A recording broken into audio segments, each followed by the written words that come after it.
Já, velkomin að borðinu. Nú það sagðar fréttir. Við höfum aðeins breytt prógrammi hjá okkur í sumar, svolítið í tilefni af því að Ríkissjónvarpið ætlar að sýna okkur bara fótbolta klukkan 7 þegar vanalega fréttir hjá þeim.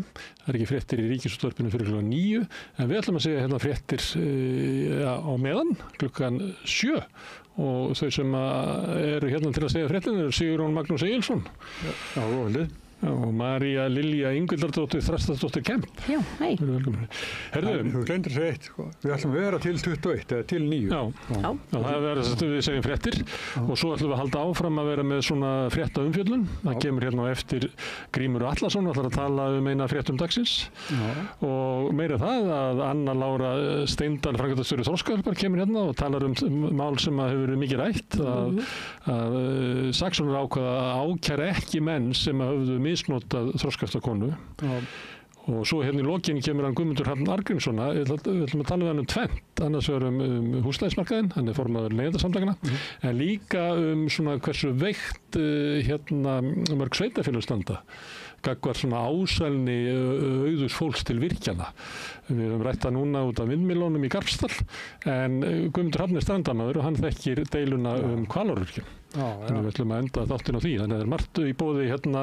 En fyrst ætlum við að byrja fréttum. Já, hvað sem við gera það. Og aðalfrétt dagsins, finnst okkur verða bara okkar eigin frétt sem að þú skrifaðir, María Lilja. Geðfallaðir vanræktir af eftirlitslausu einkafyrirtæki. Hvað er þetta? Já, þetta er nú svolítið sorglegt mál. Ég gerði svo fræg að taka að mér næturvakt á dögunum, eða núna bara á mánudaginn, á Bjargi, sem er þetta vistheimili eða þetta er skonar búsettukjarni fyrir geðfallaða menn sem að margir hverjir hafa búið þar bara í 30-40 ár.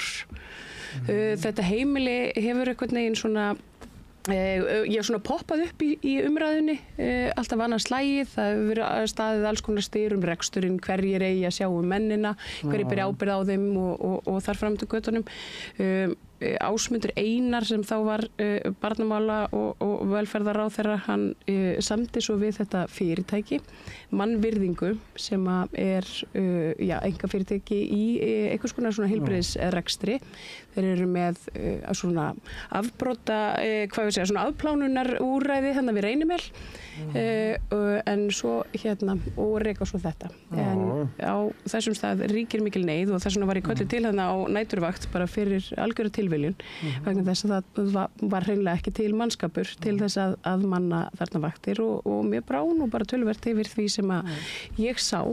En það svona töluverð og mikil og langt gengin vanræksla og svona margt sem að bara áhreinlega ekki liðast. Töluverð langt í tíman því að þú vísar í gamla fréttir. Við erum hérna með fyrirsögn á frétt frá 2018. Já. Þeir einfallega gleymdust í kerfinu. Frá 2018 og það er ekki 7 ár síðan það var. Jú. Þeir eru ennþá gleymdir í kerfinu. Þeir eru bara ennþá gleymdir. Þetta er á Seltjarnarnesi svo komið fram, það er gleymdist. Já, á Seltjarnarnesi. Þetta er Bjarg, þetta er sögufrægt hús. Já. Hefur verið áður tengst svona skandölum í svona umönnunar geranum. Jú, það er mikið rétt. Það er rétt. En hvernig stendur á því að það hefur verið að benda á þetta og svo gerir þetta ekkert? Veistu það? Já, það er svolítið það sem ég kannski var að velta fyrir mér í þessari grein sem við er á samstöðum.is og hægt að lesa. Það er svona, hvernig við komum fram við veikt fólk og fólk með fatlanir. Þessi vanvirðing, þessi svona kerfislæga vanvirðing í garð fatlara og einmitt, þau bara gleymast. Það er svona eins og þau sem að einhvern veginn þurfi kannski bara sína málsvara, eða sem sterkasta málsvara, þeir einhvern veginn hafið þá ekki. Fórstuðum að þessa fyrirtæki sem heitir Mannvirðing, eða ekki fyrirtækið? Jú. Hann var í fréttunum þegar voru gerðar miklar athugasemdir við réttargæsludeildina inn á Kleppi. Þá var hann yfirmaður, fór í frí, kom aldrei aftur, stofnaði þetta og er núna að reka þetta. Já, það er mikið rétt. Ég er enda með eina svona auka frétt þetta. Það er að það var kona sem var næturvakt þetta og svo var hún bara komin á eftirlaun og hætti. Og einhver annar starfsmaður var að velta fyrir sig hvort að sækja næturvættirnar. Ég held kannski að veri betri peningur í þessu og fekk að sjá launaseðlinn hennar. Þá kom í ljós að hún hefði allan tíman verið bara á dagvinnulaun. Aldrei verið á næturvinnu eða vaktálagi. Tók næturvættir. Já, árum saman. og núna er búið að kæra þetta mál til Eflingar. Þannig að ég býst við að við munum heyra frá Bjargi töluvert síðan. Grímur Atlason kemur hérna, framkvæmdastjóri Geðhjálpar. Jú, ég get sett fyrir.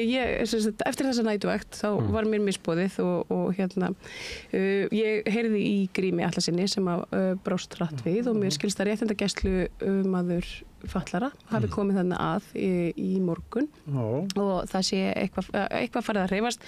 Það var maður hann rúmliggjandi án allra stóðtækja upp á annara hæð. Það veikur að hann komst ekki sjálfur fram úr en sem að var, ég lá bara þarna að þeir virðist og horfði á iPad sem að starfsfólkið setti á fyrir hann á mótnana. Hann vist komin út af heimilinu, hann var tekin í burtu með sjúkrabíl, þannig að það eru vendingar í þessu máli sem betur fer. En ástæðan fyrir að þú ert að fjalla um þetta eiginlega tilviljun. Þú bara tekur að þér þessa næturvakt og það bara rennur upp fyrir þér að þetta ekki í lagi. Já. Og þá verður til svolítið svona aðrisur frétt að fréttamaðurinn hann eiginlega, þetta svo Gunther Wallraff, ég minn ekki hvað þetta eftir honum, sem að fór einhvers staðar á svæði og aflaði sér upplýsinga og mér finnst þetta mjög skemmtilegt að hérna fréttamaðurinn sem vitni, sem við gleymum ofta að blaðamaðurinn náttúrulega vitni. Ef hann fer á einhvern stað og sér eitthvað, þá getur hann bara skrifað og sagt frá því. Hann ekki að hringja í almannavarnir og spyrja hvað það sé. Fá staðfestingu á eigin upplifun. Já, en eins og sagt áðan að þessi fréttin sjálf, hún inn á samstöðum.is og hún mjög fín. Frábær frétt. Kemur svolítið ávart. Já, og við regnum með að við munum eitthvað fjalla þetta mál í framhaldinu. Já, ég og svo hérna eftir fréttirnar að þá kemur Grímur Atlason og þið ætla að ræða við hann um þessa stöðu. Herðu, en kannski svona fréttin sem var víðast sögð frá, það var að Hæstiréttur staðfesti dómundirréttar að það væri ekki virkjunarleyfi fyrir Hvammsvirkjun.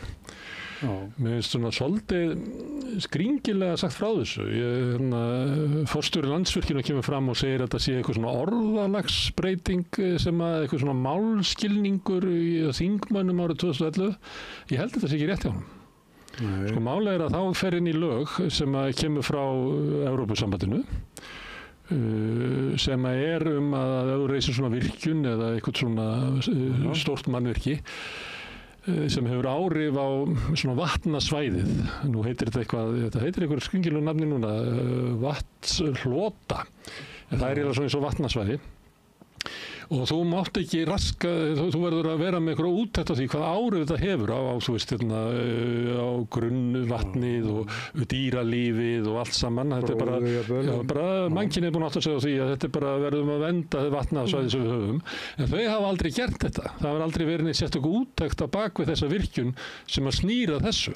Og það það sem að undirréttur sagði, nei, þið verðið að skila inn. Það samkvæmt lögum að það verðið að skila inn hvað áhrif virkjunin hefur á vatnshlotuna eða vatnasvæði eins og við köllum við áður og Hæstiréttur segir það sama. Þannig að þetta ekki svona smá misskilningur eða eitthvað klaufaskapur eða ónákvæmni í lagasetningu, bara alls ekki. En Hörður segir, forstjóri Landsvirkjunar, hann segir að þeir ætli sækjum aftur. Já, og það að ekki dóttinn. Nei, Jóhann Páll hefur sett lög, svona sérstök lög sem að getur flýtt fyrir. Þannig að það þarf ekki að fara í gegnum svona venjulegt ferli, heldur að taka eina virkjun fram fyrir og Alþingi bara veitir sjálft, held ég bara virkjunarleyfi. Ég held að það sé planið. Þannig að hann vill virkja eins og engi sem morgundagurinn og hann einhvern veginn segir að muni verða virkjað. En mér finnst bara umfjöllunin þetta vera mjög blekkjandi. Það verið að láta lít út eins og það hafi verið bara einhver mistök og nú ætlum við bara að leiðrétta mistökin og virkja. Það ekki þannig, sko. Nei, en ráðherra verið svona að taka svolítið undir þennan málflutning að segja að það verði bara, þessi dómur hafi ekkert engin áhrif á þessi plön Hvammsvirkjun. Ég held að það sé ekki rétt það. Nei. Ég held að sé ekki að taka svona lög bara úr sambandi og mér finnst það líka varasamt eða við erum að setja svona almenna reglur og svo ætlum við bara að hafa alltaf eitthvað svona sérstakar ákvarðanir, alltaf gildi það ekki alltaf. Heyrðu, það málþófanir í þingi, það voru fréttir það sem að vera að benda á það voru breytt form á ræðuhöldunir í þingi heldur 2009, ætlaði að stytta ræðutíma, en þeir uppskáruðu mesta málþófslotur sögunar. Þannig að það kannski dæmi mistök í lagasetningu. Þetta ekki beint lagasetning, þetta reglu þingsköp Alþingis. klúðruðu því. Já, þetta, svona í hindsight, svo í sletti, þá þetta nú kannski svolítið svona augljóst. Ég meina, fólk nennir auðvitað ekki að standa í því að flytja 20 mínútna ræður. En það er rosalega auðvelt að taka 52 mínútna ræður. Það er Þorsteinn Sæmundsson í ræðustólunum, hann er nú orðheppinn maður og skemmtileg típa. En svo þar þetta kemur Njáll Trausti með ræður með 65. Það er þvílík niðurlæging sem þessir þingmenn þurfa að þola. Hvað getur hann talað í 65 ræður? Ég held að allar þessar ræður hans muni fást í öllum betri hljóðfærabúðum fyrir jólin. Það gefur út á svona þreföld albúm. Já, hemmi, þetta er hægt að fá þetta svona í jólapakkan. Ég meina með mér að hlusta á ræður Hitlers þegar ég var í menntaskóla. Þetta er alveg ótrúlegt og svo Jens Garðar Helgason, 49. röðina, Vilhjálmur Árnason, 54. og Ólafur Adolfsson 61. Þetta er ekki eitthvað... Hver er búið með flestar? Hver er leiðir? Ég held að Njáll Trausti sé þar, sko. Ég sé ekki fleiri nöfn núna. En Bergþór er eflaust, hann er ekki á mælindaskránu núna. Hann kemur inn á hana eftir bara. Ég tók upp það sem Ólafur Stephensen hafði skrifað á Facebook og gerði það frétt hjá okkur. Það sem hann sagði að fólk fengi á tilfinninguna að pólitík væri hlægilegur skrifalegur og þingstörfin algjör tímaðisla. Það er eiginlega það sem er auglýsingin Þannig að verið að grafa bara undan, ég veit ekki hvort Alþingi hafði mikla virðingu. Það var reynd að komið svona nána 30% af fólki sem hafði bara virðingu fyrir Alþingi. En það hefur lækkað ábyggilega. Ég hitti Ingibjörgu Davíðsdóttur sem ég aldrei tala við fyrir þá. Í morgun við vorum bæði að viðra hundan okkar. Og ég stoppa bara í, ertu ekki Ingibjörg Davíðsdóttir? Jú, og kynnti mig og hvort hún vildi koma eitthvað í kvöld.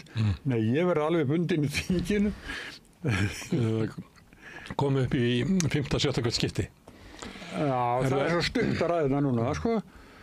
En við erum alltaf að stríða stjórnarandstöðunni, sem er alveg svo skiljið. En mér finnst það ágætt hjá Guðrúnu Hafsteinsdóttur að benda á það að lítið færi fyrir sleggju Kristrúnar með frétt það. Munið ekki eftir auglýsingunum sem að Kristrún Frostadóttir var með fyrir réttu mér sleggjuna, ekki hamarinn hans Bjarna.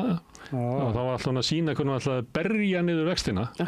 Verðbólguvexti. Síðan hafa vextir lækkað held ég 0,5%. Og ég held að sé allir saman að vextir muni ekki lækka það sem eftir árinu.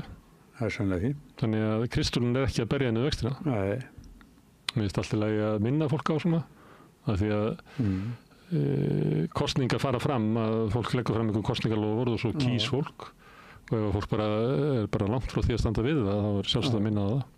En má ég aðeins, að því við erum að tala um pólitíkina, að Lilja Rafni var í gærkvöldi og þá segir hún, tekur undir með Grétari Mar það að stjórnarandstaðan sé svona strengjabrúður frá LÍÚ. Þannig að stór orð látum falla, en hún sagði þetta ekki óvart, hún bara þessar skoðunar og gott hjá henni. Ræðum við það eilítið seinna, en það var ein frétt að 40% Íslendinga trúa á djúpríki og telja norræn og kristin gildi eigi undir högg að sækja.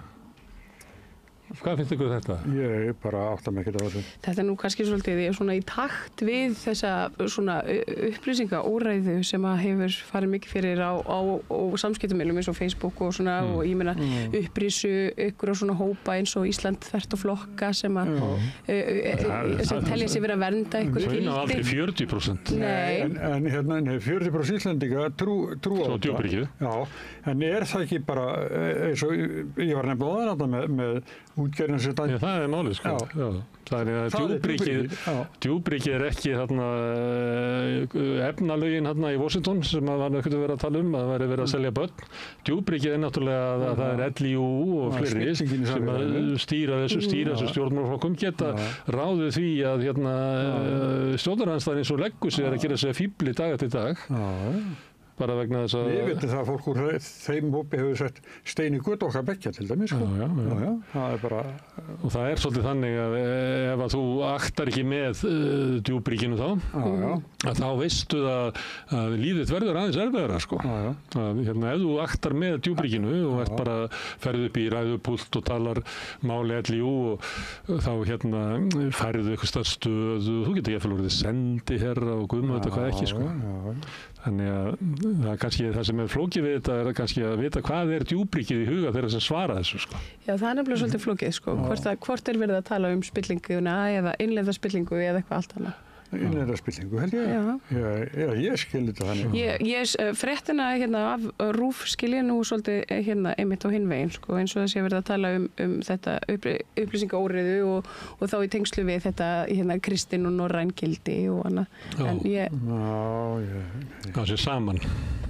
Þetta rannsókn sem að fjölmiðlanefnd framkvæma. Ég veit ekki til hvers hún ég veit ekki til hvers hún reka fjölmiðlanefnd, bara veit það ekki. Herðu, en það var önnur svona skoðanakönnun. Það eru 69% styðja veiðigjaldafrumvarpið. Það sem náttúrulega merkilegt þeirri frétt það eru bara 17% sem eru á móti því. Þannig að stjórnarandstöðu þingmennirnir sem að tala þarna frá sér vit og rænur. Og það kom fram að í miðflokkurum það bara 50-50. Þannig að miðflokksþingmennirnir eins mikið og þeir leggja sig fram í þessu. Þeir eru bara að þjóna helmingnum af sínum kjósendum. Sjálfstæðisflokkurinn að þjóna svona 2/3 af sínum kjósendum. Það eiginlega líklegast að finna fólk sem á móti hækkun veiðigjalda inn í Sjálfstæðisflokknum. En Framsóknarflokkurinn komst ekki að blað, ástæðan hann svo lítill að það ekki hægt að draga ályktanir af. En ég held að við vitum öll að það eiginlega ólíklegast að finna stuðningsmenn eða andstæðinga veiðigjaldafrumvarpsins í Framsókn af þessu 3 flokkum. Þannig ég veit ekki hverjum þeir eru að þjóna, sko. En það gerir það ekki allir. Hún var Halla Hrund í gær. Já, hún aðeins ekki þátt í þessu. Hún sagði það alveg 4 sinnum, ætlaði ekki að gera meira. Já. Hún var ekki neinu hún vildi bara koma fram tilteknum atriðum í umræðuna eins og þingmenn eiga að gera. Þannig hún ætlar ekki að taka þátt í þessu. Ok. Herðu, það eru fréttir frá Úkraínu, Rússar herða árásir.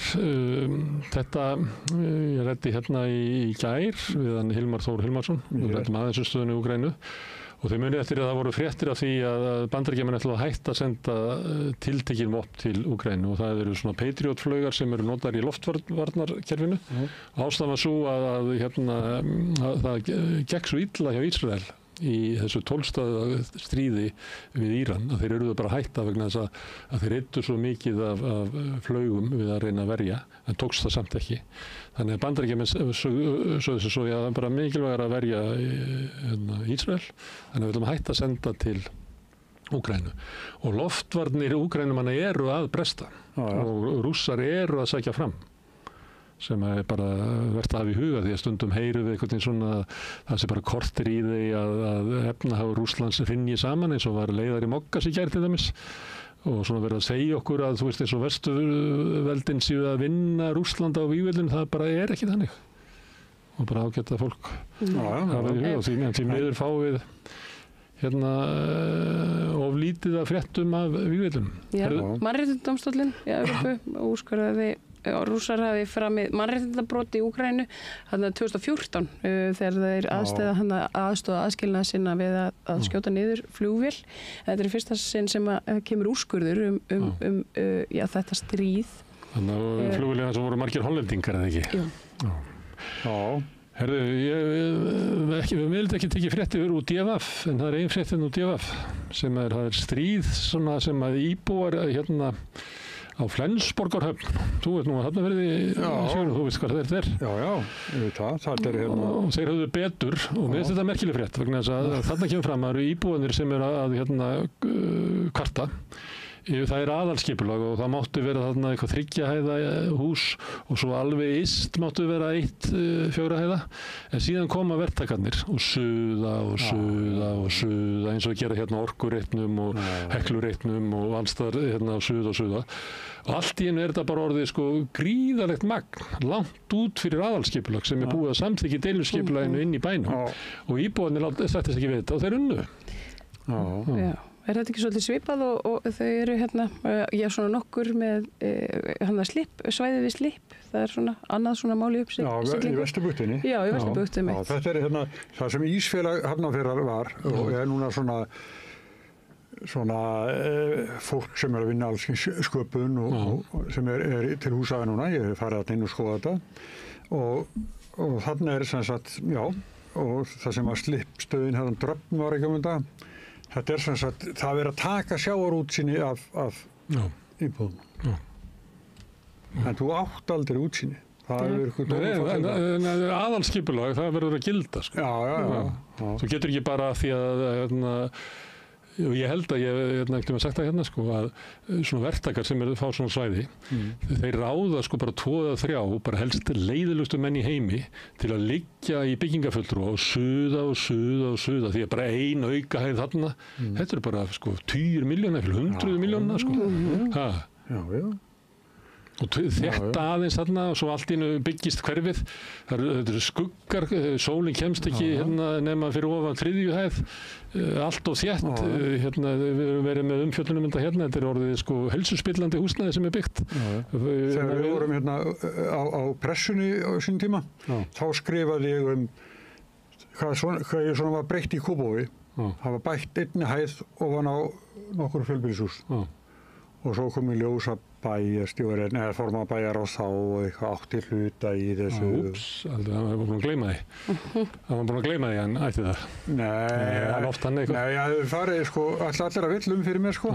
Hann hefur verið farin út. Ég var með alla pappíra, sko. Þannig að það gekk ekki. En samt hækkuðu húsinn. Við óskum nágrannunum við Flensborgarhöfnina til hamingju með að hafa lagt Hafnarfjarðarbæ. Það voru fréttir þegar Helgi Seljan var á heimildinni, þá skrifaði hann töluvert mikið mann sem heitir, hvað heitir hann? Alexander Muselski, sem er kjörræðismaður Íslands í Belarus. Hann er svona besti vinur Aðal Lukashenko. Og svolítið svona shaky businessmaður, en Íslendingar hafa einhvern veginn verið voðalega hrifnir á honum. Og hann er okkar fulltrúi í Belarus. En hann er núna komin í heimsvellinar vegna þess að hann er komin í viðskiptaþinganir í Póllandi. Pólverjar sjá í gegnum hennar mann, þótt að ég held að sé ennþá að lista í utanríkisráðuneytinu sem okkar kjörræðismaður í Belarus. Ég ætla allar að spyrja mig eitthvað nánar Belarus í þangað hef ég komið. Já, en þú manst ekki mikið eftir að vera ekki eitthvað svona fótboltaferð Ég skrifaði 2 tímar þetta greina. Ég er alveg heyrt sögur að þessari ferð Káringar, það var mikið drukkið. Já, það myndi, ég skrifaði hvað sem var, því það myndi enginn hvað framfór. Önnur svona frétt sem að var svolítið við fjöllum svolítið mikið ekki mikið, við fjöllum einhver reit það við Rauðaborðið, sem kvikmyndaskólinn sem lognaðist upp og dó. Og það voru fréttir í Ríkisútvarpinu þetta. Hlustuðu þær? Já, svona, ég vissi að henni, að skólinn hafi fengið 75 milljónir frá ríkinu áður en að fyrir síðustu kosningar, þó hann hefði ekki haft svona einhverja vottun. Nei, hann náði nefnilega mitt á milli, hann var framhaldsskóli, en svo einhvern veginn til þess að fá einhverja viðurkenningu þá var hann að vera háskóli, en það kláraðist aldrei að fá þá viðurkenningu, þannig að hann dinglaði svona í kerfinu. Og einhverjir voru að reyna að láta hann fá einhverja peninga þótt að þetta hafi verið, ég veit það ekki. Sko, nú var ég nemandi í eina önn í Kvikmyndaskóla Íslands árið 2007 og þá var verið að tala að hann yrði færður upp á háskóla og þannig að þetta er ekkert smá tími sem að hefur færið í þetta. Það var engin háskóli sem vildi styðja hann í því. Listaháskóli vildi hann ekki og Háskóli Íslands vildi það ekki. Ég heldur að við haft helst draum það. En það bara gekk ekki, sko. En mér skilst að skólinn haldi áfram. Hann ekki í sama formi, sko. Ég held að þetta sé ákveðið menningarslys að það sem var búið að byggja hann upp munið deyja. Ég talaði við Böðvar Bjarka sem er nú stofnandi skólans og svo talaði ég líka við Friðrik Þór Friðriksson sem hefur nú verið lengi. Og þetta er mjög sorglegt að þessu uppbygging sem hafi verið þarna því að mörguleiti var þetta gott nám og þetta var í tengslu við erlenda kvikmyndaháskóla og stóð sér bara vel en þetta bara fittaði ekki einhvern veginn inn í kerfið, var óþægilegt fyrir menntamálaráðuneytið, engin annar skóli vildi teygja sig á móti þessu í einhverju svona furðulegri samkenni, mjög mikil sorgarsaga. Herðu, enn ein viðurkenning að það má brjóta fölluðu fólki, sagði Alma Ýr Ingólfsdóttir. Við ætlum nú að tala við hana Önnu Láru hérna á eftir sem er framkvæmdastjóri Þroskahjálpar en Alma Ýr Ingólfsdóttir er formaður ÖBÍ og þetta er þetta ákvörðu saksóknara að ákæra ekki mennina sem að misnotuðu þroskahjálparkonu. og er svona beittu sko aflsmuni sko, þeir er mikið sterkari á svellin heldur en þessi blessuga kona. Nú hef ég skoðað þetta aðeins betur því að ég var hérna eftir. Ég var svona að velta þessu fyrir mér hvernig stæði á þessu og hugsaði að þetta væri nú ekki líklegt til sakfellingar en það sem að ég vissi ekki þá hérna fyrir 2 dögum þegar við vorum að ræða þessa frétt þá en veit núna er að það liggur fyrir að þeir höfðu allir vitneskju, það eru textaskilabóð mannan á milli sem að bara sína fram á það svart og hvítu að þeir vissu nákvæmlega hvað þeir voru að gera að konan væri ekki samþykk og þar fram til göttunum þannig að þetta er með ólíkindum. Við reynum að þú og Anna Lára reynið að fá aðeins skýrari botn í þetta. Jóni sá heitasti frá upphafi mælinga í Vestur-Evrópu? Já, við höfum nú séð fréttir af því og eins líka það var hérna í leiðindaveðri hér þá var verið að tala við erlenda ferðamenn og brostaleg hringin maður rók og rigning, maður alveg dásanlegt sko. Ég talaði við einnig út á stétt í gærkvöldi. Það var að spyrja mig eitthvað hvort ég hefði farið í Bláalónið og ég sagði, nei, ég held ég hef ekki farið í Bláalónið og ég spurði þig hvort þú hefði verið fyrir 20 árum og við vorum bara að tala um að fólki í Kaíró fer aldrei á píramítana sko. Þannig að við erum bara þvælustum heiminn í ykkur leiðindum að skoða sætsýnið á hvort öðru. Við höfum engan á Bláalóninu en svo verður ekki að segja að vera okur þar. Svo var ég fannst þannig ég var aðeins svona neikvæður hraunið svo fallegt og á Íslandi stórkostlegt land og fallegt, ég er ekki að tala lítið um það. En svo er líka svalt hérna, það er ekki, þetta er hitabylgju frítt land, sagði ég. Og þá bara stóð út úr honum Guðsan, það var hann að flýja bara hitabylgjur í Bandaríkjunum og hann bara svalinn sem var hérna, hann fannst þetta stórkostlegt. En ég held að þetta verði aðal útflutningsvarð okkar. Evrópa bara brennur, það er fólk sem Við getum sagt með góðri samvisku, Ísland, kaldasta land í Evrópu. Já, bara hitabylgju, það er engin fræðilegum möguleiki að hingað koma hitabylgja. Nei. Það sem við kallum hitabylgja er það ekki ef það fer yfir 13 eða eitthvað? Jó, það er svona yfir 16 gráður. Við erum búin að fá gott sumar það sem afir. Já, en ekki, við erum aldrei kallað hitabylgju. Nei, samt er eitthvað starfsnúmer að mælast mest í hiti sem hefur mælst og svona, en nei, við erum ekkert í því. Þetta er bara búið að vera fínt sumar. Herðu, ég ætla að sýna ykkur hérna 2 úrklippur úr Mogganum. Já. Það er hérna fyrst frétt sem er á hérna forsíðunni. Já. Og við erum búin á tíninni sko. Já. En þar er fullyrt að hérna Daði Már hafi brotið lög. Þið sjáum við það þeir sem eru með sjónvarpið. Og hvernig fórum við því? Það er vegna þess að þegar var verið að bjóða út Íslandsbanka þá sagði hann þetta verið góð fjárfesting. Og Mogginn vill hérna meina að það sé brot á lögum. Orð fjármálaráðherra á svig við lög. Síðan þegar maður kemur inn í blaðið og þá kemur frétt það sem að segir vandræði Daða Más vegna útboðs Íslandsbankabréfa, yfirlýsingin örgustu fjárfestingarnar í miðju útboði var tæplega lögmætt. Þetta kannski skiptir enga sérstökum máli. En Mogginn er bara orðið svolítið mikið svona.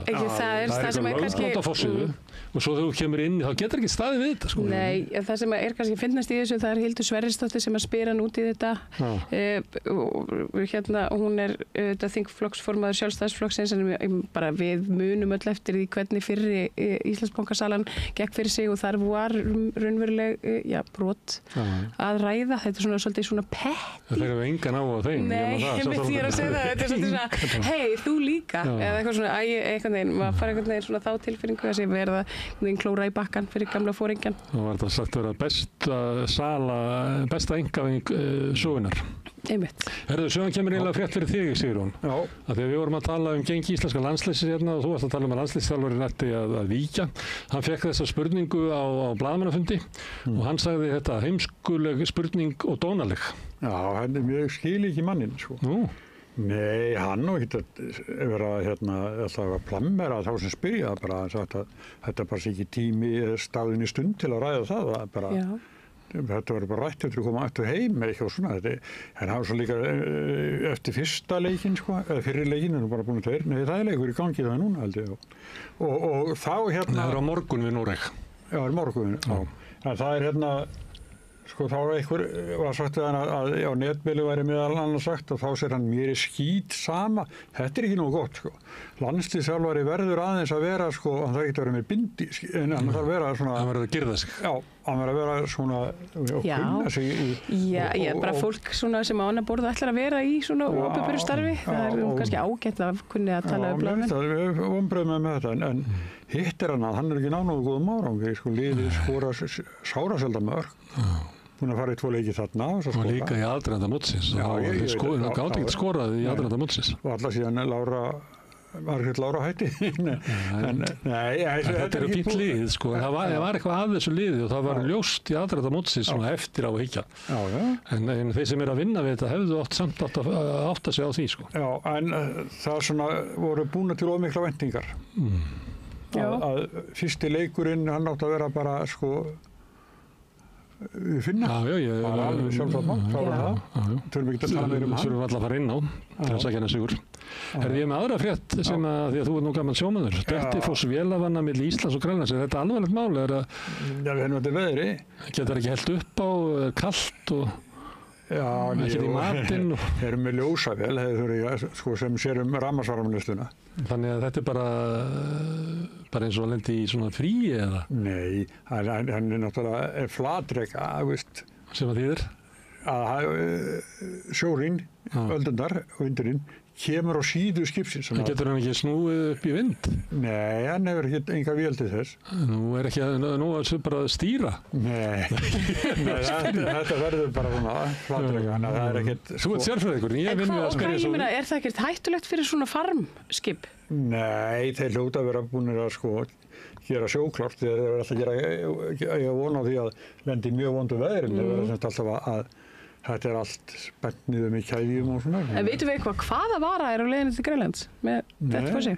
Nei, þú vilja svo fyrsta sem spyrir þetta. Já, hvað er í gámunum? Kannski er það bara allir að bíða eftir einhverju. Já, það er það sem ég veldi fyrir mig, það er einhver sem er hinum einu bakkanum og engin Dettifoss. Kannski þetta sumartískan og þau eru bara ennþá í vetrartískunni. Það er bara alveg glatað. Þannig að það verður bara útsala á hausttískunni. Já, Verður önnur sjávarafrétt, það er nefnilega síðasta þorskastríðshetjan, hún fékk togaraklippur í kveðjugjöf, það er Haukur Davíð Grímsson sem var smyrjari í síðasta þorskastríðinu og þetta er alltaf merkilegt að síðasti maðurinn sem að vann hann byrjaði held ég bara 16 og 17 ára en hann er að hætta og þannig að þá eiginlega slitna svolítið tengsl landhelgisgæslunnar við þorskastríðin. Ég hugsaði þegar ég sá þetta að þetta er náttúrulega ættum að kannski að vita meira þorskastríðin en það vil svo til að koma söngleikur þorskastríði sem á að setja upp í Háskólabíói í sumar. Eftir mann sem að þú þekkir, Hafstein Níelsson, frænd okkar. Já, frænd okkar. En þarna var íslenska þjóðin að berjast fyrir að ná yfirráðum yfir landhelginni og það var trúað að það væri forsenda þess að við getum byggt upp öflugt og traust samfélag hérna heima. En síðan mistum við landhelginni eiginlega til Þorsteins Má og Guðmundar í Brím og við eigum ekkert að þessu. Við þurfum að fara í þorskastríð við þá. Ég held að. Já, og Skagfirðingana. Já, þannig ég held að 5. þorskastríðið sé framöndan. En það er eitt sem ég langar að vita, hvað gerir smyrjari? Hann smyr, ekki brauðið. Nei, hvað smyr hann? Er hann vélasmyrjari eða? Já, hann gerir náttúrulega meira en það. Þetta heitir smyrjari, en hann er vandalega sér halda vélarúminu hreinu og slið, sko.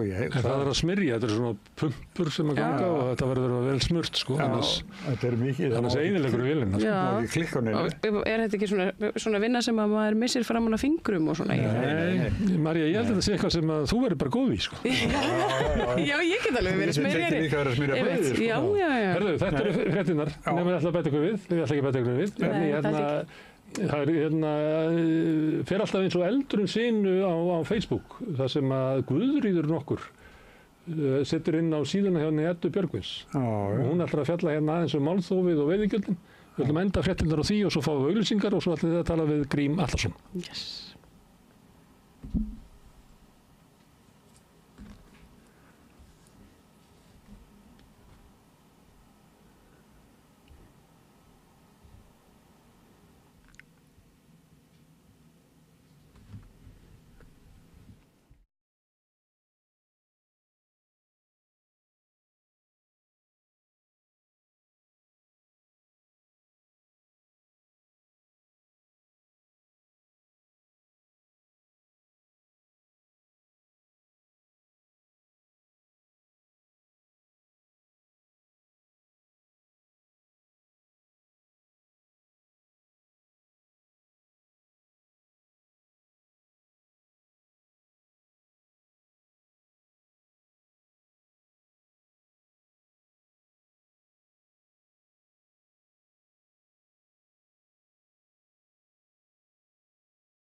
ég gesist hún á leiðin til tenni leiðum við losna úr þessu anskoðan og alveg við í stjórnarmótstöðinni við lýðræði hvað við ráðum sig að við höfum peningana og við ætlum að vera þarna þangað til kemur þarna tenniferðin en ég svarði að við vorum öll og næst og alltaf að gera kúk á tröfnur á Alþingi að þessu frekarnar og þykast ráða stjórnum en við látum ekki vaði með okkur við eigum þetta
Já.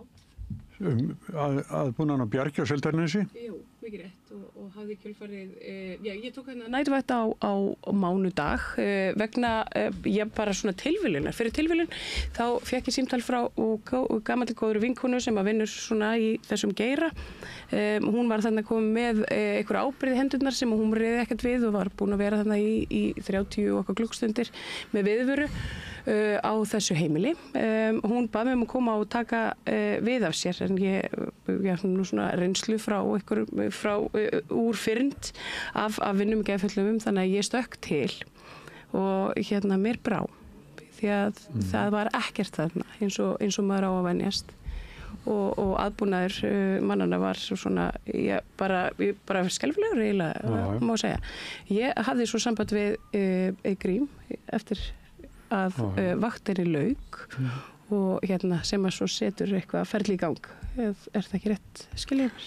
Já, ég veit að svo sem ekki hvort að ferlið fari í gang því að það er svo lítið eftirlit á Íslandi með stofnunum þar sem að fólk dvelur og sérstaklega fólk sem hvað jaðarsettast í samfélaginu og á þetta höfum við bent í mörg ár og árið 2021 var skipaði forsætisráðherra nefnd sem að var falið að skoða hvort það veri ástæða til þess að rannsaka aðbúnað fullorðina með fötlun og þroskahömlun og geðfötlun aftur í tímann og sú nefnd starfaði í 1 ár tæplega og skilaði af sér skýrslu þar sem að lagt var til beinlínis að það veri full ástæða til þess að setja á laggirnar rannsóknarnefnd á vegum þingsins til þess að skoða aðbúnaðinn aftur í tímann og aðbúnaðinn í nútímann.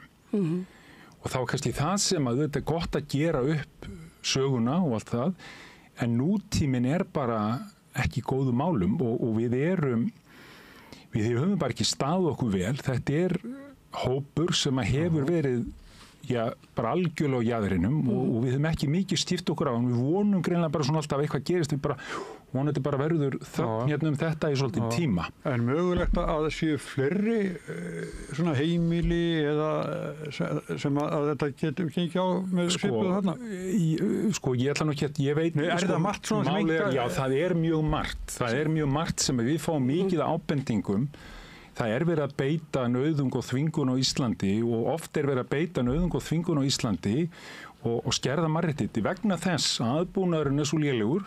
Það eru svo fáir starfsmenn í vinnunni og þú ert þeirra starfsfólkir í vinnunni í einhverja sólarhringa, eitt ángu vart, þá er alveg ljóst að það er eitthvað sem undan lætur og þannig hefur þetta líka verið á deildunum, geðdeildunum.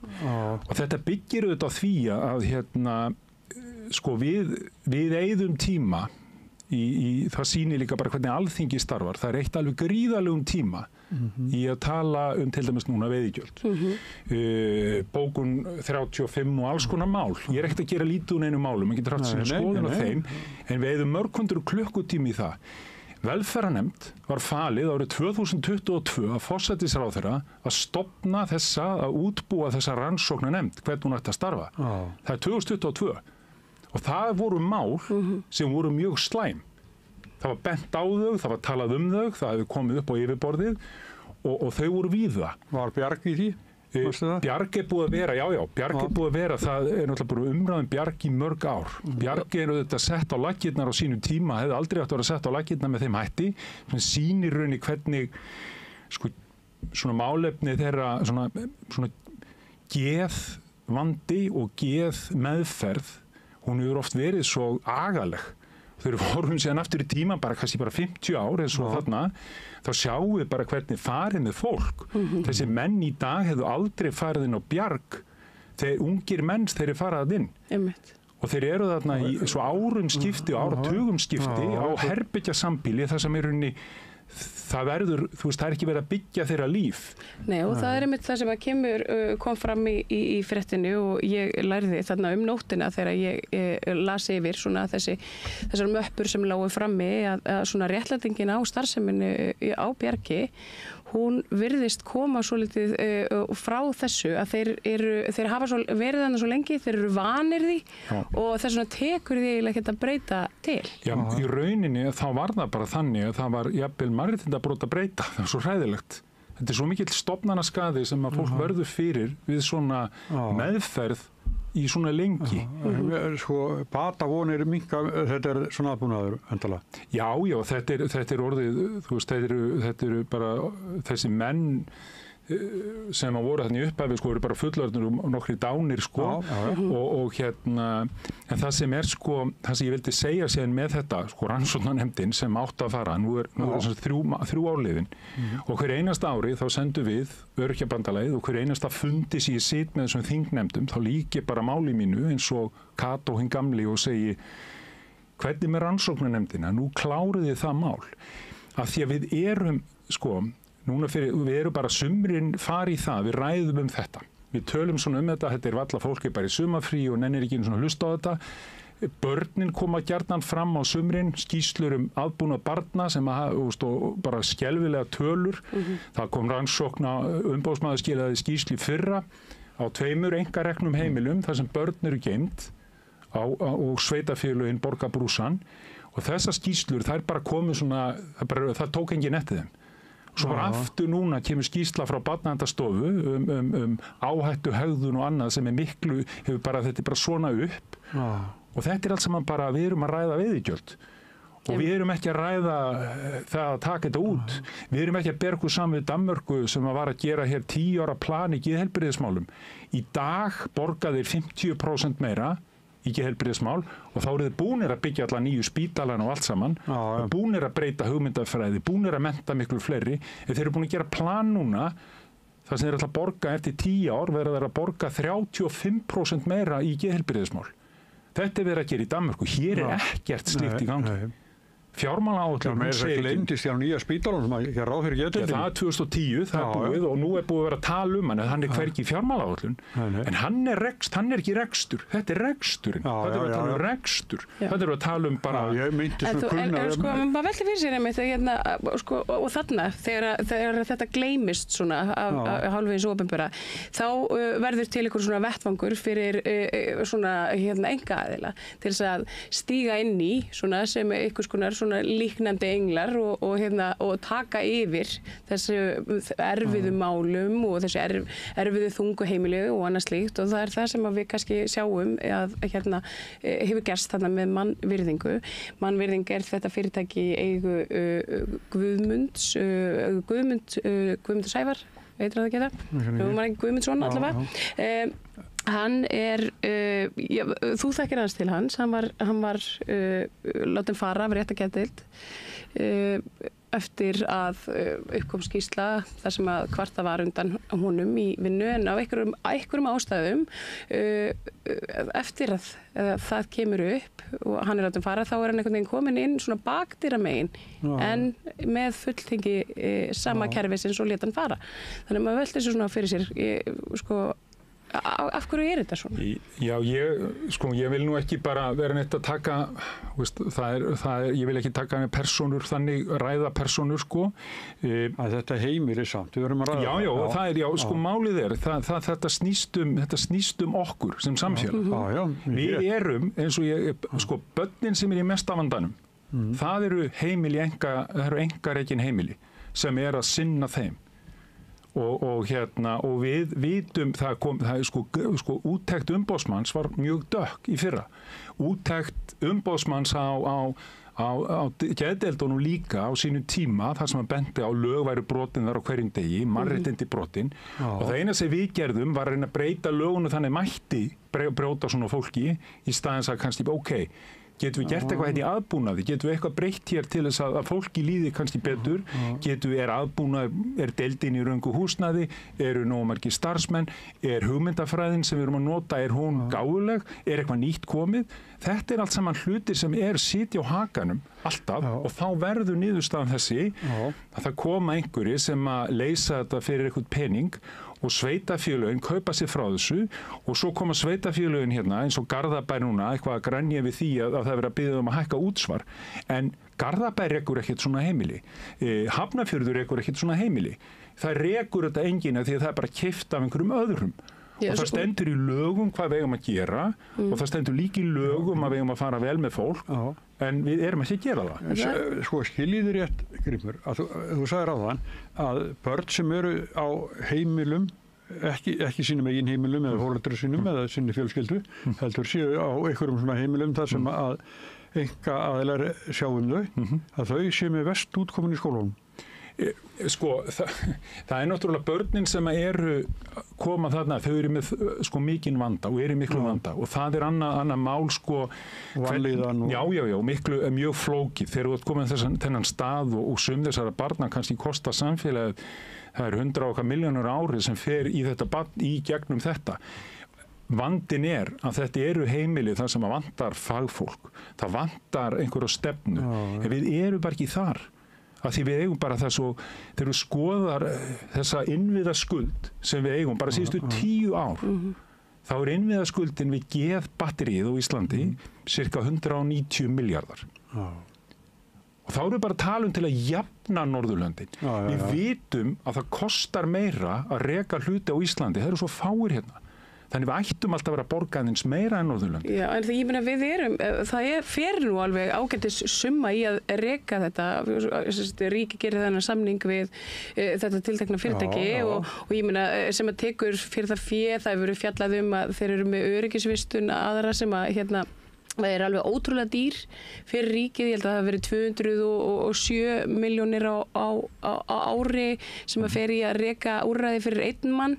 Nú er þetta sama fyrirtæki komið með einstakling í öryggisvistun inn á Bjarg sem að einhvern veginn líka skýtur skökku við og maður svona... Það er auðvitað, sko, ég ætla bara að segja það, þegar umræðin Bjarg var hérna fyrir nokkrum árum, að þá var einmitt verið að tala þetta sem við erum að tala herbyggjarsambýlið og þá eins og þú lýstir hérna, þessi menn væru kannski bara það myndi bara skaða þá meira að flytja þá. Það væri rauninni svona svolítið afsökun en kannski líka að vera að reyna að gera eitthvað. Ég ætla ekki að leggja mat á það. Mér finnst það bara svo sorglegt að það hafi verið í öll þessi ár. En þarna, þegar það gerist, þá datt engum í hug allan að það myndi koma þangað ungur maður. Já, tiltölulega ungur maður, bara inn í þetta. Þetta er ekki þannig staður. Hann getur ekki verið þannig og átti aldrei að vera þannig og ég trúi því varla að einhver hérna í kerfinu haldi að þetta sé bara eitthvað sem í lagi. Því að það tala mjög skýrt það. Ástæðan fyrir þessu heimili var ekki lokað og svo þetta Seltjarnarnes sem bara gerir ekkert, vill ekki reka þetta er þungt fyrir þá eitthvað svona, sem alveg furðulegt að leyfa þessum sveitafélögum að komast upp með að vera sveitafélög. Þau get ekki séð þetta. En allavega, þetta komið á þennan stað að þetta átti að loka þessu, að því sleppt og síðan heyrir maður núna að þarna maður sem bara ætti aldrei að fara, hann það ungur sko, að því hinnir voru sko komin á þann aldur að þeir, eins og ég segði, margir þeirra bara hafa fallið frá og þetta bara skelfilegt. Það bara verður að segjast þess og og mér finnst þetta svo sorglegt að hafa verið að hitta allt þetta fólk hérna einmitt í þinginu, benda þeim á þessar tölur, benda þeim á börnin, benda þeim á þessa nefnd sem átt að fara af stað, rannsóknarnefndina, og hér sitjum við og við fáum svona frétt frá þér og það bara tilviljun mæntanlega að þú ert þarna eins og ég las þessa frétt á einhverju nætuvakt sem að þú kemur bara á þarna, annars hefði enginn talað um þetta. Einmitt, sko. Og það alltaf þetta, þú veist, það enginn að sinna neinu eftirliti. Þú veist, nú getum við líka, hvernig á treysta svona samfélagi? Já, það má segja það að ég hafi sinnt þessu eftirlitshlutverki sem að ríkið það má segja það, af því að ég meina, sko, svo er þetta alls konar svona kúltúr og vinnustæða menning sem að verður til þess að fólk einhvern veginn bara svona lætur alls konar hluti framhjá sér fara sem að mér þykir líka svolítið merkilegt, af því að ég meina þarna er fullt af fólki sem kemur inn á þann stað á hverjum einasta degi. Enginn sagði neitt, sko. Nei, sko, mér finnst að ég var reistur og divaf þegar tókum Breiðavíkurmálið og líka Kumbarvog og Bjarg og fleiri og þá einhvern veginn ímyndaði maður sér það að þetta væri búin á utanum þetta svolítið. Þetta voru börnin og rauninni það sem er sorglegast að þessi börn sem voru á öllum þessum stöðum, þarna svona út að telju, að mörg af þeim eru núna inn á þessum stofnunum ef þau eru á lífi, því að það er bara þannig, við erum að búa þetta til svo massíft áfall hjá þessum börnum og þau hafa gengið í gegnum hörmungar væntanlega áður þau fara, flest og þannig að þá verður henni sagan, hún er miklu lengri en við einhvern veginn bara þegar einhver sem var einu sinni 17 ára, svo allt inn er hann 18 ára og þá bara hættu að pæla í því. Ég átti ekki við það endilega þegar þetta er börn heldur bara almennt. Er þessi kerfi svona hérna hjá okkur að svona geti gengið? Ég held að þeir bara farið í það mál og tekka alls það sem mögulega kemur til greina þegar svona stóru mál voru konur upp á yfirborðið. Svo er þetta ekki margir einstaklingar. Þetta eru þetta stór mál. Þetta voru mjög stór mál, ég er ekki að segja. Þetta eru mjög stór mál og mikið af þessu og þetta er mjög stórt mál og það eru staðir hérna víða sem eru, sko, við erum með staði eins og Fellsend Donald. Ég er ekki að segja að Fellsendi sé neitt slæmt. Ég er bara að segja samt að hann er bara í burtu. Hann er þarna í einhver staðar. Svo eru menn sendir á Kirkjubæjarklaustur og annað vegna þess að eru að drekka mikið og eru svolítið slitnir og með einhverja geðrannan vanda og sendir hingað og þangað. Hver er að fylgjast með þessu? Þú veist, hvernig er aðbúnaðurinn? Það er bara enginn. Það er bara þessi reka þetta, en hérna það vantar þetta að við förum og segjum, heyrðu, við skulum taka geðheilbrigðismálin núna einu sinni, við skulum hætta að tala hérna hluti sem að skipta alveg máli, en við skulum einbeita okkur að þessu, af því við erum með svo margt sem við skuldum þar og við erum að búa til mikinn vanda. Við erum líka að búa til ég, börn sem eru núna að klára sína vistir á þessum heimilum sem að þegar þau verða, því fólk ég man alveg hvernig mín aska var þú hún hafi verið mjög oft slæm, ég man eftir því, ég veit hvað fólk talaði við mig, hvað sagði og hvað gerði og þegar þú 30 og varst kannski geymdur okkur stað þar sem að borga með þér 100 milljónum ári, en þú manst kannski ykkur hluti sem að, býtu, akkur kom enginn, akkur sagði enginn eitt. Og það er þetta sem er svo varhugavert að vera alltaf í þessari stöðu. Það verið svona stöður einhverju svona rannsóknarnefnda feeling bara inn í 23. öldina, sko. Af því við einhvern veginn náum ekki að bara heyri, nú verðum við að gera eitthvað. Nú verðum við að setja þetta ekki, þú veist, eins og í kosningabaráttu hér var talað geðheilbrigðismál á hverjum degi.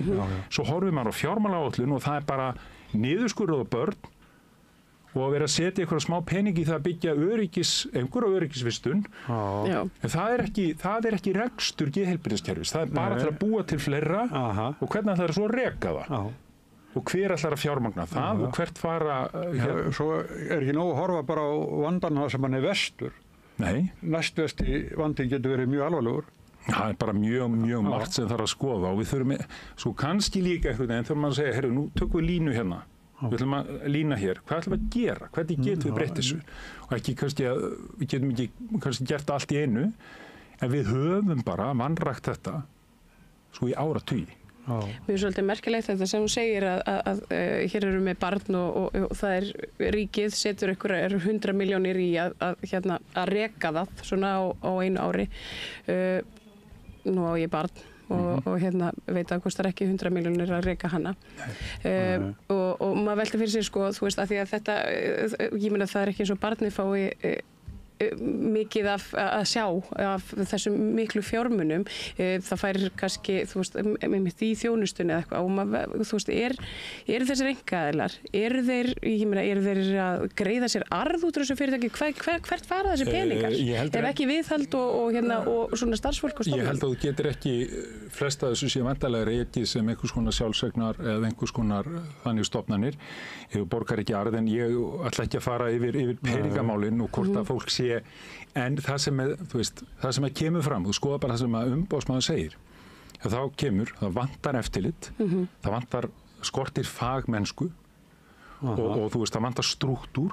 Þetta segir umboðsmaður í skýrslu í fyrra 2 heimili og það er ekki, og sko svo það líka að þú veist, ég ætla engum í rauninni illt af því fólki sem vinnu, ég held að fólki sem, að það er bara margir sem að reka svona, að taka móti, að gera sitt allra besta, það bara enginn, þú farið engan í vinnu, farið mikil hugsun og farið engan í vinnuna og bara með einhverja stöðu þar sem að fólk kæri sig að vera þarna, þú veist, og það er vandinn, það er af því að þetta þetta sett svo langt niður og við erum svo lítið í nýjungum, geðheilbrigðisvísindin, nú erum við með námskeið til dæmis, sem við erum bara borga niður gríðarlega niðurgreiðslu á námskeiði raddir og skynjun. Af því að í gamla daga, ef þú skynjaði hluti, þú heyrði raddir og annað, þá varstu eiginlega bara orðin geðklofi bara svona. Svo er annað ofsóknar geðklofi eða geðklofi og þá varstu í rauninni lokað og fyrst mikið lyfjum og þurftum að losa yfir raddirnar.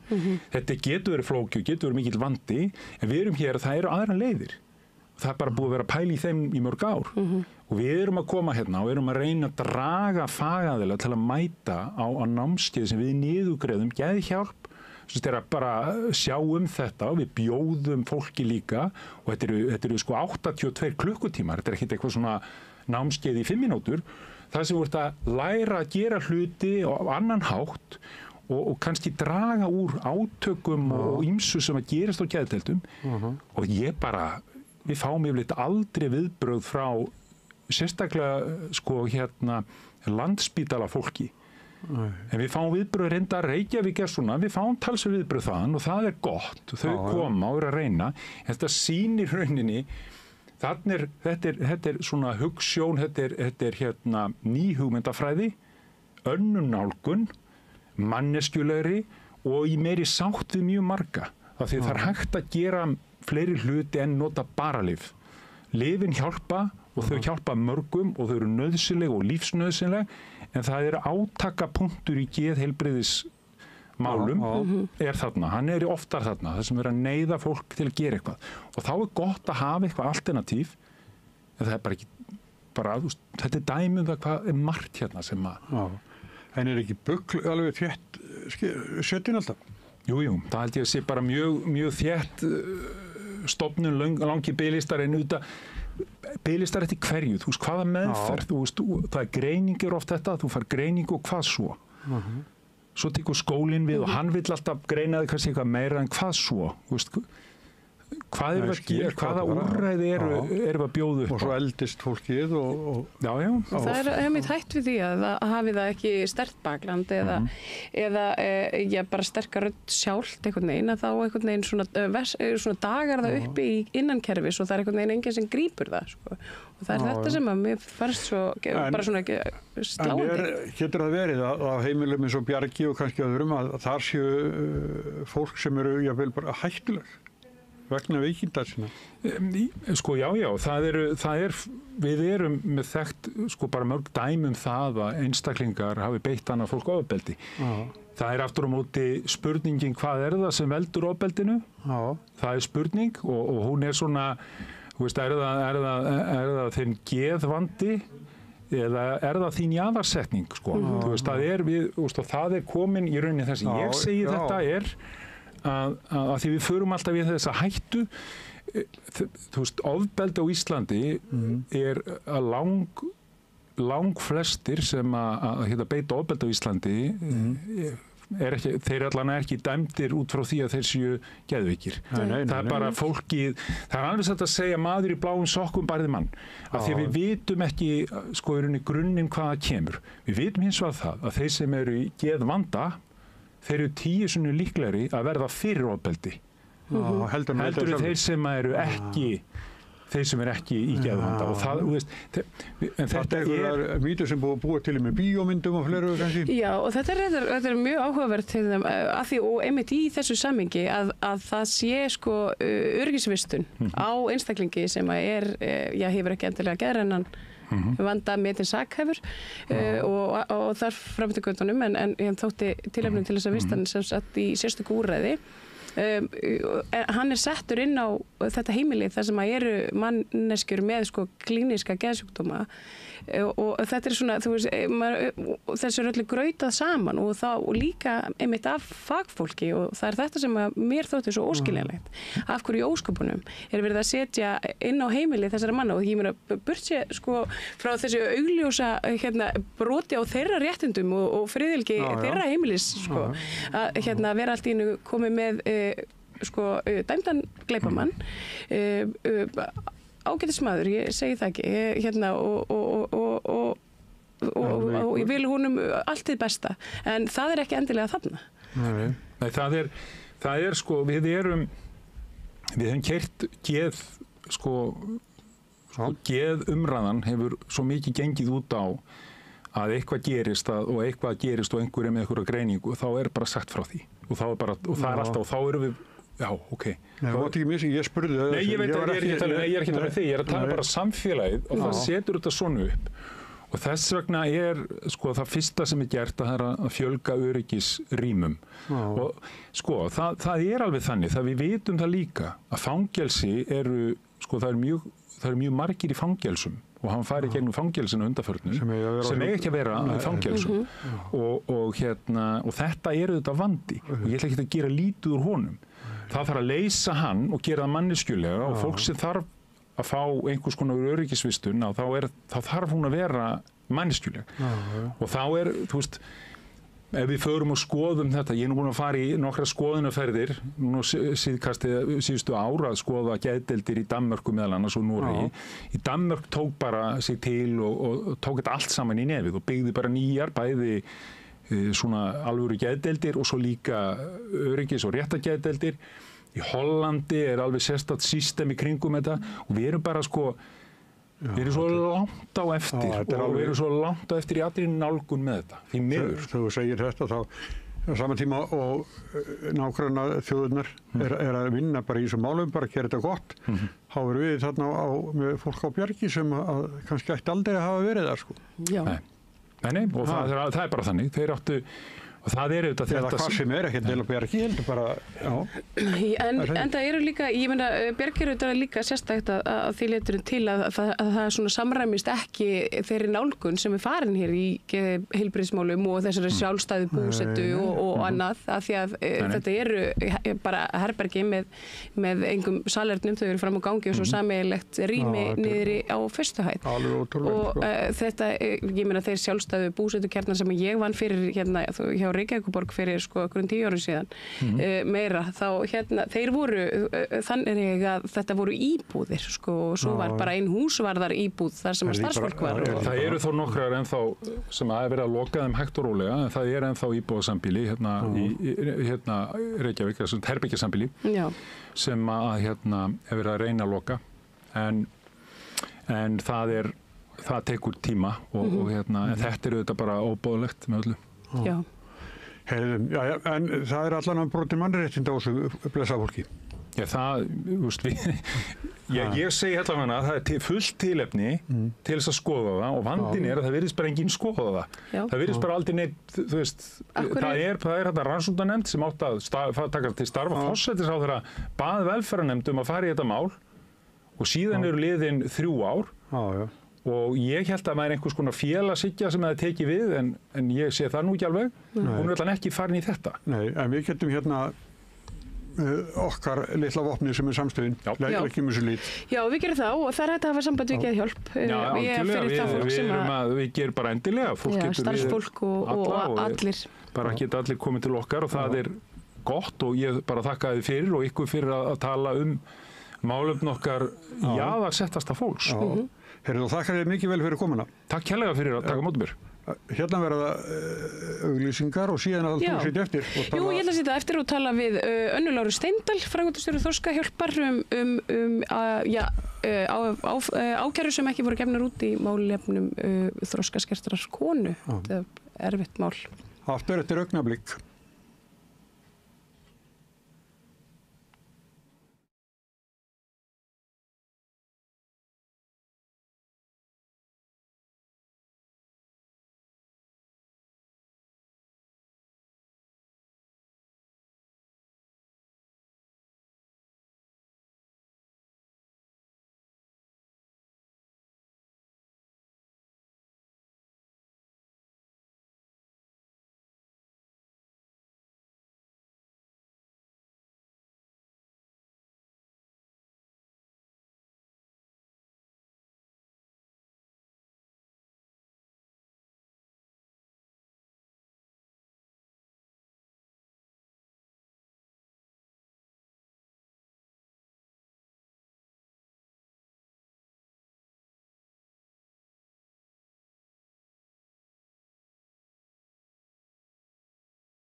Já, komið sæl eftir og velkomin hingað að Rauðaborðinu.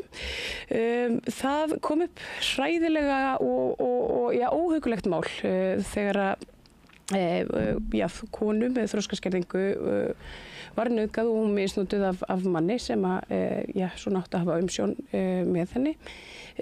Anna Lára Steindal, framkvæmdastjóri Þroskahjálpar, þú hefur fylgst svolítið með framvindu þessa máls en það kom í ljós nú á dögunum að það verði ekki gefin út ákæra á hendur 4 einstaklingum sem að misnotuðu sér þessar aðstæður einnig þrátt fyrir og ákæra ekki gefin út þrátt fyrir að það liggi fyrir að þeir virðast hafa að vita hvað þeir voru að gera. Hvað einmitt, það er svo erfitt einhvern veginn að koma orðum að þessu því að þetta er svo hræðilega ljótt. Já. En maður velta fyrir sig hvers vegna ekki, og ég meina hvað nú? Hvað nú? Já. Það er kannski rétt að byrja á því að jafn ömurlegt á þetta máli þá kemur þetta ekki fullkomlega á óvart vegna þess að það er vitað og það eru til rannsóknir sem að staðfesta að fatlað fólk er langt líklegra til þess að verða fyrir hverskins ofbeldi og misneytingu heldur en aðrir hópar. En samt er einhvern veginn ekkert unnið með þetta eða gert í þessu. Og við náttúrulega undruðum okkur á þessu máli þegar þetta kom upp í minni, þetta hafi verið í janúar sem að þetta mál var nú síðast í fréttum. Já. Og okkur þótti undarlegt að þarna væru 4 þekktir gerendur sem að voru ekki ákærðir og mér finnst það ennþá undarlegt og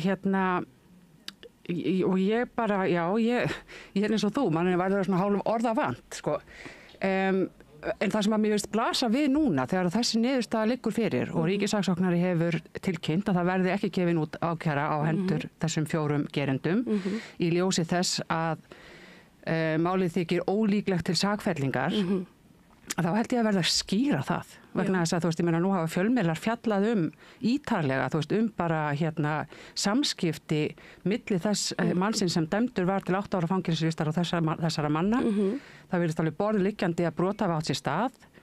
Þannig að ég held að það sem að hljóti að gerast núna og verði að gerast núna sé að það kom einhvers konar skýring á því hvers vegna ekki sakfellt Og hvers vegna, ég meina hvers vegna konan fái þá allavega ekki njóta vafans, réttafarslega.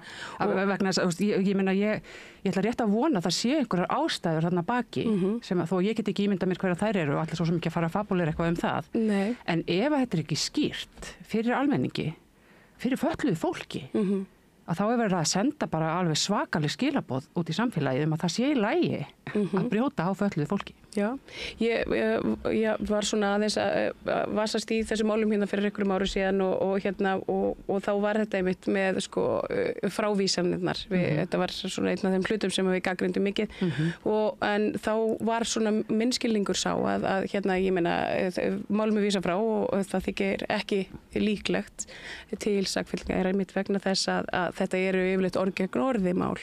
Og ég meina ef þú ert kærður fyrir eitthvað, ákærður og einhver haldið fram með þig þá getur þú bara sagt nei og ég meina ef það enginn fyrir einhversu sönnunargagn þá þetta enginn grundvöllur fyrir því máli því að það eru alltaf sá ákærði sem að færa að njóta vafans í réttinum.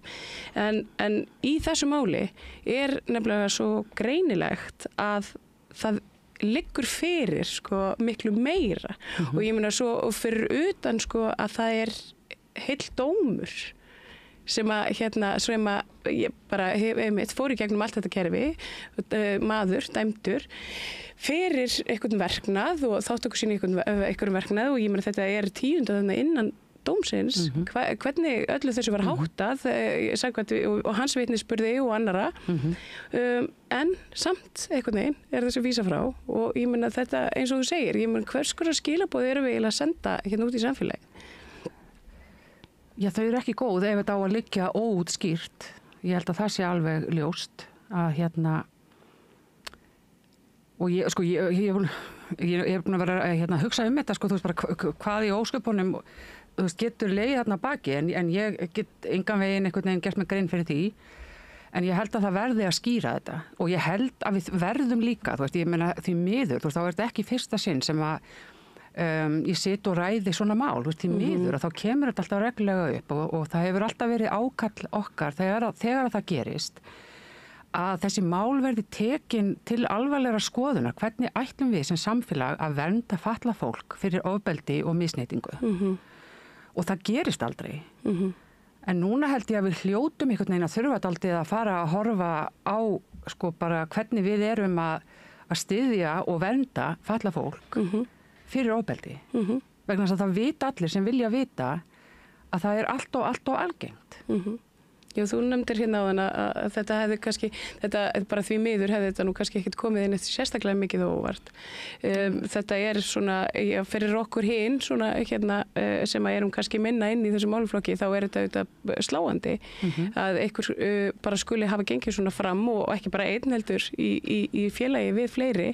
En eru til einhver svona sérstök úrræði fyrir fatlað fólk sem að verður fyrir ofbeldi, hefur orðið einhver svona vitundavakning svona í samfélagi fatlara á Íslandi gegn ofbeldi og hvert eigi að leita og svona rétt og hver sé þeirra réttur og annað? Sko, ég held að, þú veist, þeir sem að standa í réttindabaráttu fyrir fatlað fólk og fatlað fólk sjálft, náttúrulega þar fremst í flokki, hefur náttúrulega verið að hugsa þessi mál mjög lengi. En því miður að þá er svona takmarkað hvað sú réttindabarátta skila sér, þú veist, ef að ákæruvaldið og lögregla og allir þessir aðilar spila kannski ekki með og ég ætla ekki að segja að þeir geri það alls ekki, ég meina við höfum til dæmis við hjá Þroskahjálp átt í ágætu samtali við lögregluna ýmislegt sem varðar meðferð mála þegar að fatlað fólk á í hlut og ég ætla ekki að segja að það sé engin svona, hvað ég segja, hreyfing á málum en það þarf að gera bara miklu betur og ég held að eitt af vandamálunum sem að við erum að etja, sem á ekki bara við í þessu, er að það er svo ofsalega lítil þekking á réttindum fatlaðs fólks. Og þó að við séum núna vonandi, þú veist það er búið að lofa lögfestingu samning Sameinuðu þjóðanna um réttindi fatlaðs fólks og það eru mörg ár síðan að hann var fullgiltur á Íslandi.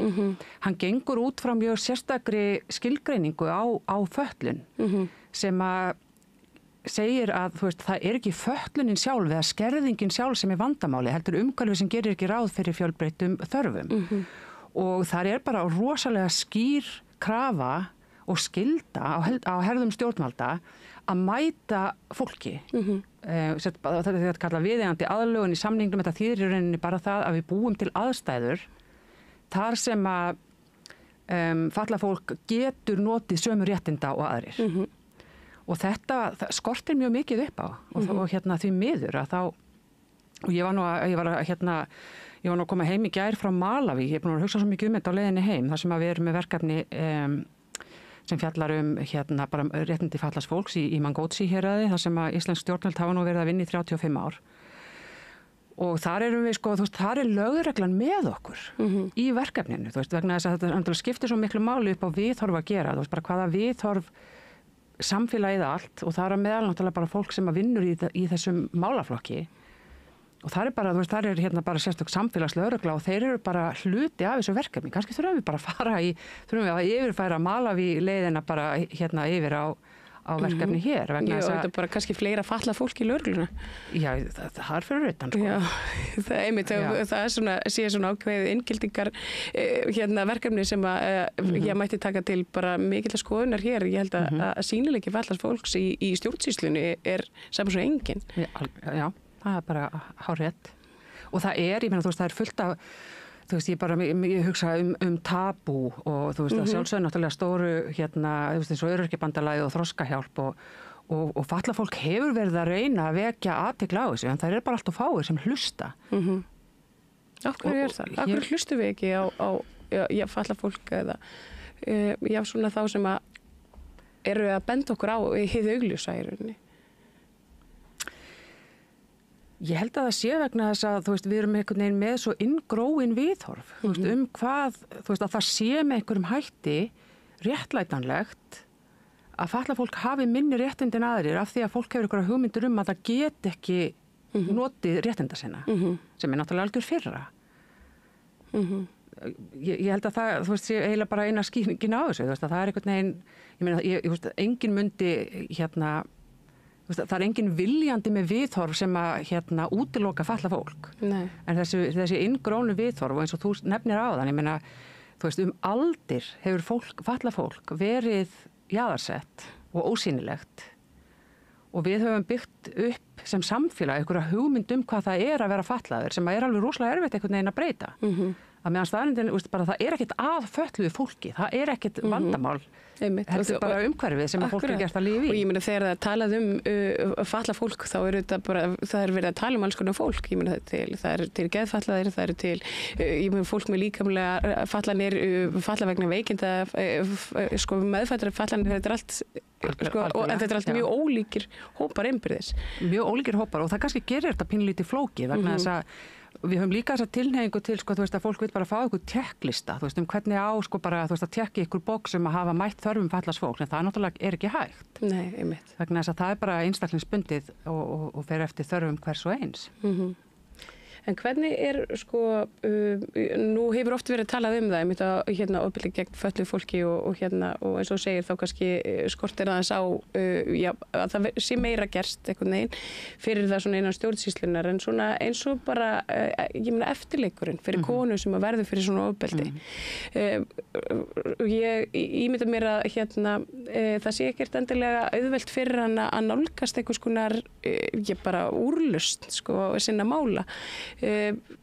Er tekið á móti, er stígamót til dæmis bara í stakkbúið til þess að eiga þetta samtal við konu sem að býr við einhverjar svona takmarkanir eða hver stöndum við þar? Við höfum líka verið í samtali við eins og Bjarkarhlíð og stígamót og þetta og það er breytinga og svona vakning og það fólk reyndar bara hvernig segir maður, bara svona metur sér sjálft, bara þau reyna að halda utan, bara tölfræður reyna að sjá, hversu margir sem að koma og leita aðstoðar, sé fatlað fólk, en það er bara það sem að fólk metur sér sjálft og það er verið að taka mjög dýrmætt og mikilvæg skref. En það er líka, það sem að gerir þetta líka flókið að fólk getur verið í svo flókinni stöðu. eins og bara í þessu máli sem við erum að ræða hér, eins og þú komst inn á hérna í innganginum, að þá er þetta maður sem að var henni stuðningur. Að fólk getur líka, verið svo háð gerenda sínum, og átt svo erfitt með þess vegna líka að brjótast út úr þessu. Og ég veit, bara, ég meina, þegar maður er að tala þetta, fólki finnst þetta opaslega óþægilegt, vegna þess að fyrir flest fólk, að þá er einhvern veginn óhugsandi, að beita ofbeldi yfir höfuð, en ekki hvað þá manneskju sem að sem tristir á mann.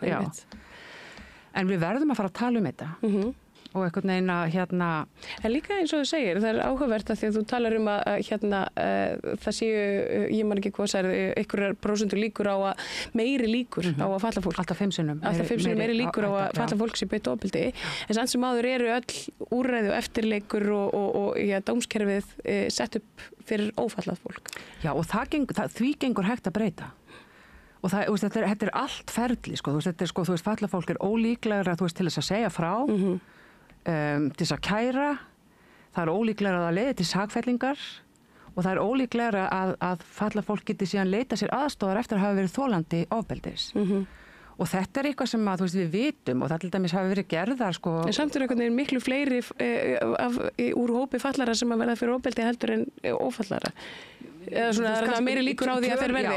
Í tölum talið kannski ekki, að því að hópurinn kannski minni. Já, hópurinn er minni mitt. En ég held að við þurfum til dæmis bara að fara á dusta ríkið. Það hafa verið gerðar alls konar rannsóknir á þessu máli, til dæmis bara upp í háskóla, hérna hjá rannsóknarsveitir í fötlunarfræðum, það sem hefur verið og það er til mikið af rannsóknum sem að hafa bara einhvern veginn dottið milli skips og bryggju og ég held að ekkert rosalega margir hafi verið að skoða. Ég held að það sé ekki komið tími til að við dystum af þeim rykið og förum að, það náttúrulega byggir á frásögn og upplifun þolendana. Af því að það eru auðvitað algjört grundvallaratriði að þegar og ég ætla að segja þegar, vegna þess að bara ég ætla að trúa því að við gerum eitthvað núna, að þá er náttúrulega algjört grundvallaratriðið að hlusta á þá sem að málið sem málið snýst að því að ég held að kannski þau skref sem hafa verið tekin hafa ekki verið tekin með þeim hætti. Nei, einmitt. En já, það er kannski eitt í þessu og það sem kannski truflar mann mest við þetta tiltekna mál er að nú eru bara 4 einstaklingar einhvers staðar úti í samfélaginu okkar, á meðal okkar, sem að hafa sannarlega gerst brotlegir gegn þessari konu. Ég meina það liggur fyrir, þrátt fyrir að málinu þeirra hafi verið vísað frá og svona samkvæmt öllum þeim rannsóknum sem að ég þekki og hef lesið í gegnum tíðina þá bendir allt til þess að þeir munu brjóta gegn einhverjum aftur með sama hætti. Sérstaklega þar sem að þeir, hvað ég var að segja, komust upp með að gera það sem þeir gerðu.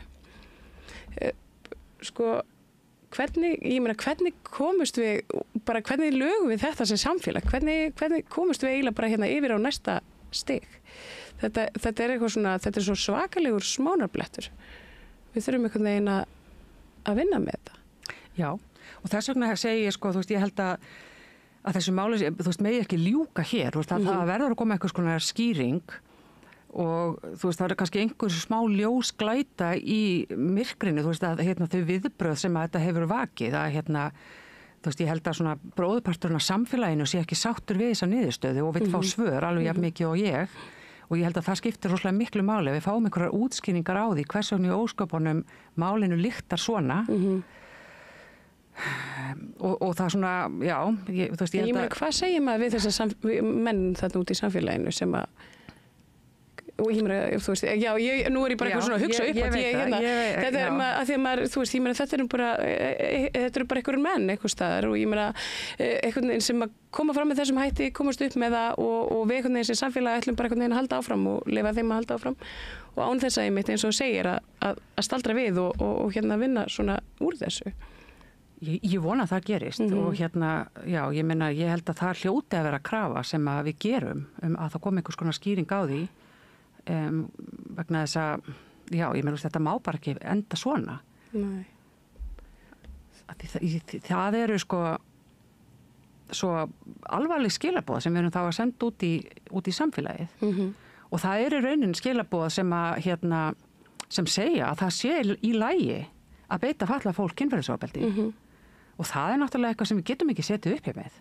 Nei. Af því að auðvitað það ekki í lagi og ég held að þú veist engin nema mögulega þeir sem að brjóta gegn fólki þú veist, ég meina við sem samfélag getum aldrei tekið undir þetta held ég, en það eru skilaboðin sem að við erum að senda ef að þetta er ekki skýrt betur. Hafið þið Þroskahjálp eða svona önnur svona baráttu og hagsmunasamtök fengið eða sendt fyrirspurnir eða eru svona reynt eða falast eftir skýringu frá saksóknara? Nei, við höfum ekki gert það. Þú veist, ég veit ekki með önnur félög en mér finnst ekkert ólíklegt að við gröfumst fyrir þetta. Ég var nú sjálf bara að koma heim hérna úr vinnuferð erlendis bara í gærkvöldi þannig að og svo sem fylgdist með þessu bara einhvern veginn svona fléttast í sundur þaðan og við höfum bara eftir að melta þetta og taka umræðu þetta, þú veist, bara innan samtakan okkar en eins og að heyri núna, þú veist, maður er eiginlega bara dálítið stúm. Þetta er bara einhvern veginn sko... Ég veit það. Þetta er einmitt, og það er einhvern veginn erfitt að tala um þetta því að þetta liggur allt fyrir. Við erum alls sammála um þetta, þetta er hræðilegt. Já.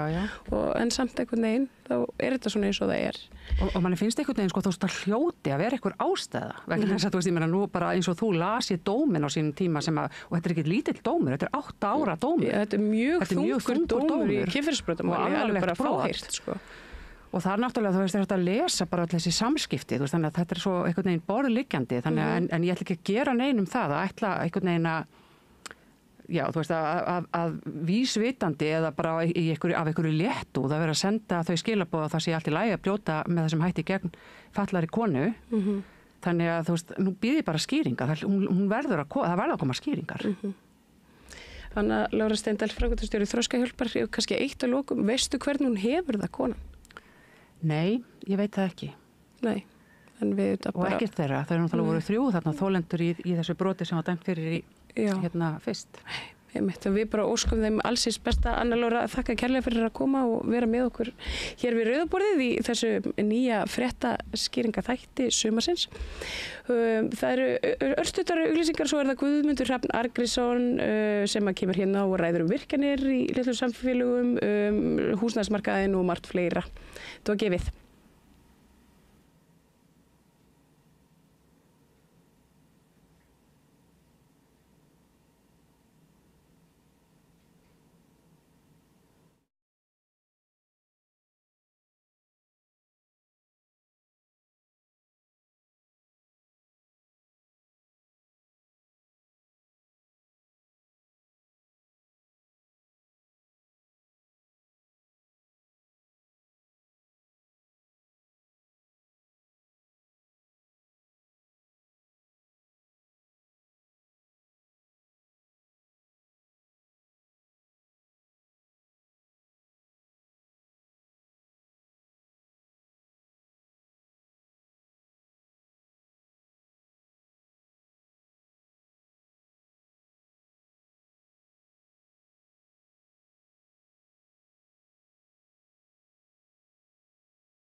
Já, velkomin aftur. Það er búið að vera hér umfjöllunum, svolítið svona alvarleg mál, verður að segjast.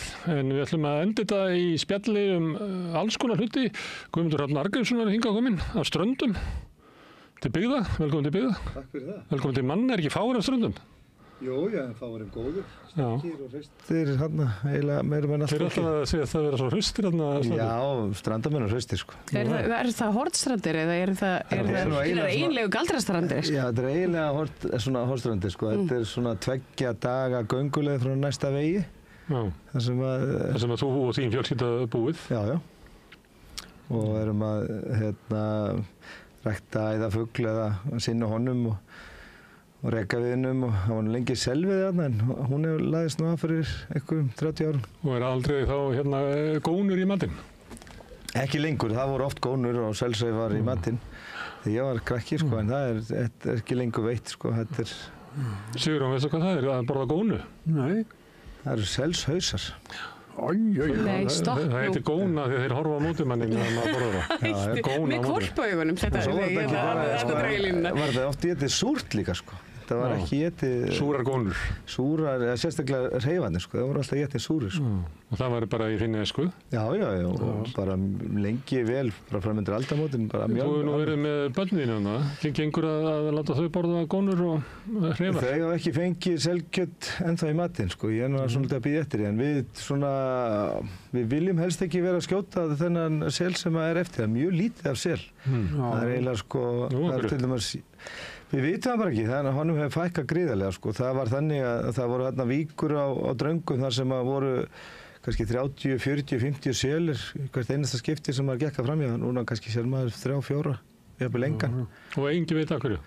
Þetta er skrítið, þetta gerir sér bara strax svo að hætta að veiða þetta sko.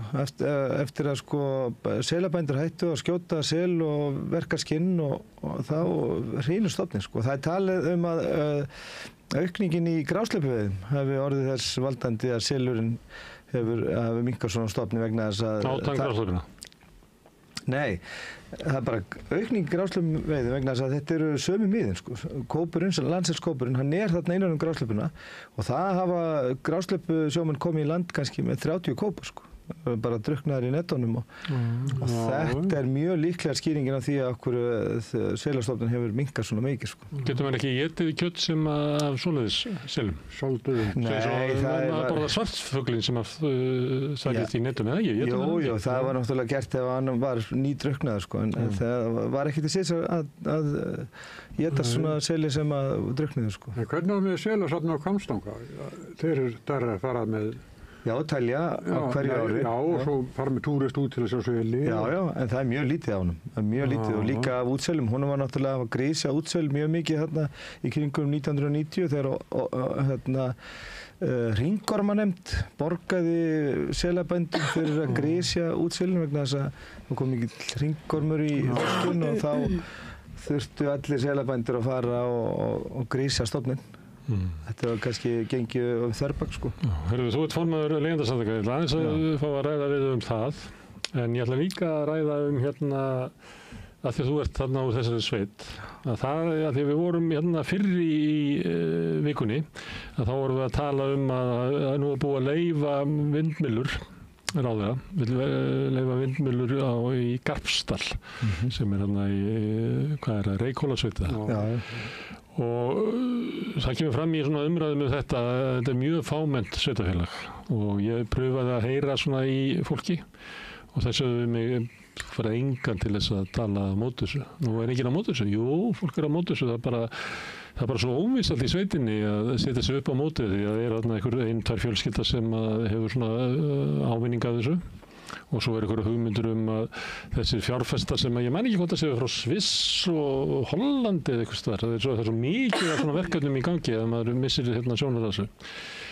Að þau ætla að láta eitthvað svona smá pening í svona samfélagssjóð sem er nú svona einhver dæmi þetta er svo, ég held að þetta séu Hjaltlandsegjum, að það er olía þar fyrir utan og þar var samið á sínum tíma að það fengur svona smá pening. Ég held að þeir séu á Hjaltlandsegjum séu nú á því að þeir fái alveg hlægilega lítið í samanburði við fólkið þarna hinum megin við Sundi sem er í Noregi, þar sem þeir bara grundvöldur undir að reka öflugt velferðarsamfélag, það er ekki að hjálpa sem. En þú stóðst í svolítið deilum út af Hvalárvirkjun. Já, fjölskyldan mín, föðursystkini mín, þau mótmæltu þessari virkjun og eiga lönd að þessum vatnsbólum eða þessum vatnasvæðum sem að renna í Hvalá. Af tvennum forsendum, sko. Það voru tvær forsendum. Sjálfsögðu náttúrulega þetta gríðarlega mikil framkvæmd á óröskuðu svæði. Það kom þetta bresku vísindamaður sem að tala um að þetta væri næstu í fjórðungurinn af svona þeim óröskuðu landslagsheildum sem var eftir í Evrópu. Sem sagt hálendi í kringum Drangajökul. Að því að þetta er að tala um óraskaða landslagsheildir þar sem engir innviðir, hvorki háspennumöstur eða vegir eða þess háttar, eins og á hálendinu vegna þess að það eru mjög afmarkaðar óraskaða landslagsheildir. Þannig að hann reiknaði þetta sem held ég 21%. Þannig að sko bara það að fara að fórna þessari landslagsheild undir gríðarlega stóra vatnsaflsvirkjun sem var engin þörf á. Við vitum það að það er 23-4 kostir í rammaáætlun. Hvalárvirkjun er sá sísti metinn, sísti kosturinn af öllum virkjunarkostunum og þannig að lágæli hlutarnir segli að afstæðin er svo að vera á móti þessu vegna þess að af hverju að virkja þarna þegar aðri kostir eru betri og svo kom þannig líka ljós að þeir aðilar sem voru á bakvið þessa virkjun þetta voru að mörguleyti sömu aðilar voru á bakvið til dæmis kísilverið í Helguvík. Þannig að það sem að maðurinn herraði á Teslunni? Já, Magnús Garðarsson, hinn frægum Tesla Magnús, þarna var bróðir hans. Það er útskýra fyrir Maríu, það var maður sem var tekinn að keyra á Reykjanesbrautinni á held ég 170 km hraða og hans málsótt að hann hefði hnerrað og óvart stíð og einmitt og hann svo fljótur upp nýri Tesla. Það var maður sem stóð fyrir þessu kísilveri sem var eftir á higgja held ég tóm vitleysa frá upphafi. Já, við talaðum að Arion banki og lífeyrissjóðirnir hefði tapað 23,5 milljarði á þessar framkvæmd. Þarna voru svona mörguleyti sömu aðilar komnir hérna bak við þetta verkefni og þarna þessi ítalski barón sem átti þessa jörð sem ætlaði að leggja inn í þetta verkefni það kom í ljós að hann er svona vafasamur karakter þannig að það voru svona ákveðin þættir sem urðu þess valdandi að föðufólki mitt að steig svona upp á lappirnar og sagði bara nei við viljum ekki sjá þetta hérna þeim hafi verið sendt bréf hérna ári áður af virkjunaraðilum og beðinum að vera með í verkefninu vegna þess að stór hluti af vatnasvæði Drangajökuls er inn á Drangalandinu og það var hægt að taka stóran hluta því inn í þessa virkjun og þar með stækkan ennþá frekar.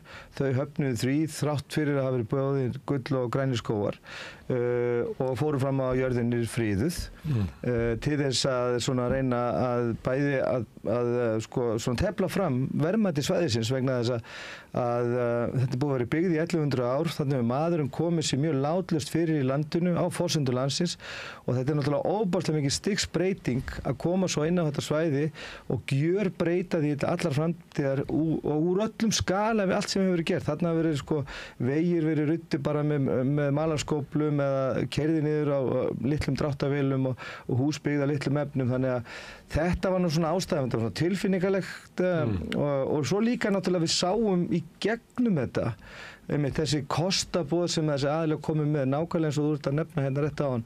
Þarna var talað um að með þessari framkvæmd kemur vegabætur í sveitinni, aukin fasteignagjöld, aukin umsvið. Þeir bauðust til þess að mála skólan og skiptum rúður í einhverjum húsum og svona. Við komum með nútímann til ykkar. Já, svona sögðust alltaf að gera það. En okkur tókst að stöðva þetta sín tíma. En er ekki margt fólk líka á Ströndum, eða er fólk á Ströndum, sem er með þessu? Sumir hafðu fjárhagslegan hag að þessu. Já, þetta skipti sveitinni algjörlega í tvennt, bara sko eiginlega klaufan í herða niður og við máttum kannski ekki við því vegna þess að þarna 2 áratugum áður þá var kirkjubygging sem að klauf sveitinni alveg í herða niður. Eins og oft gerist.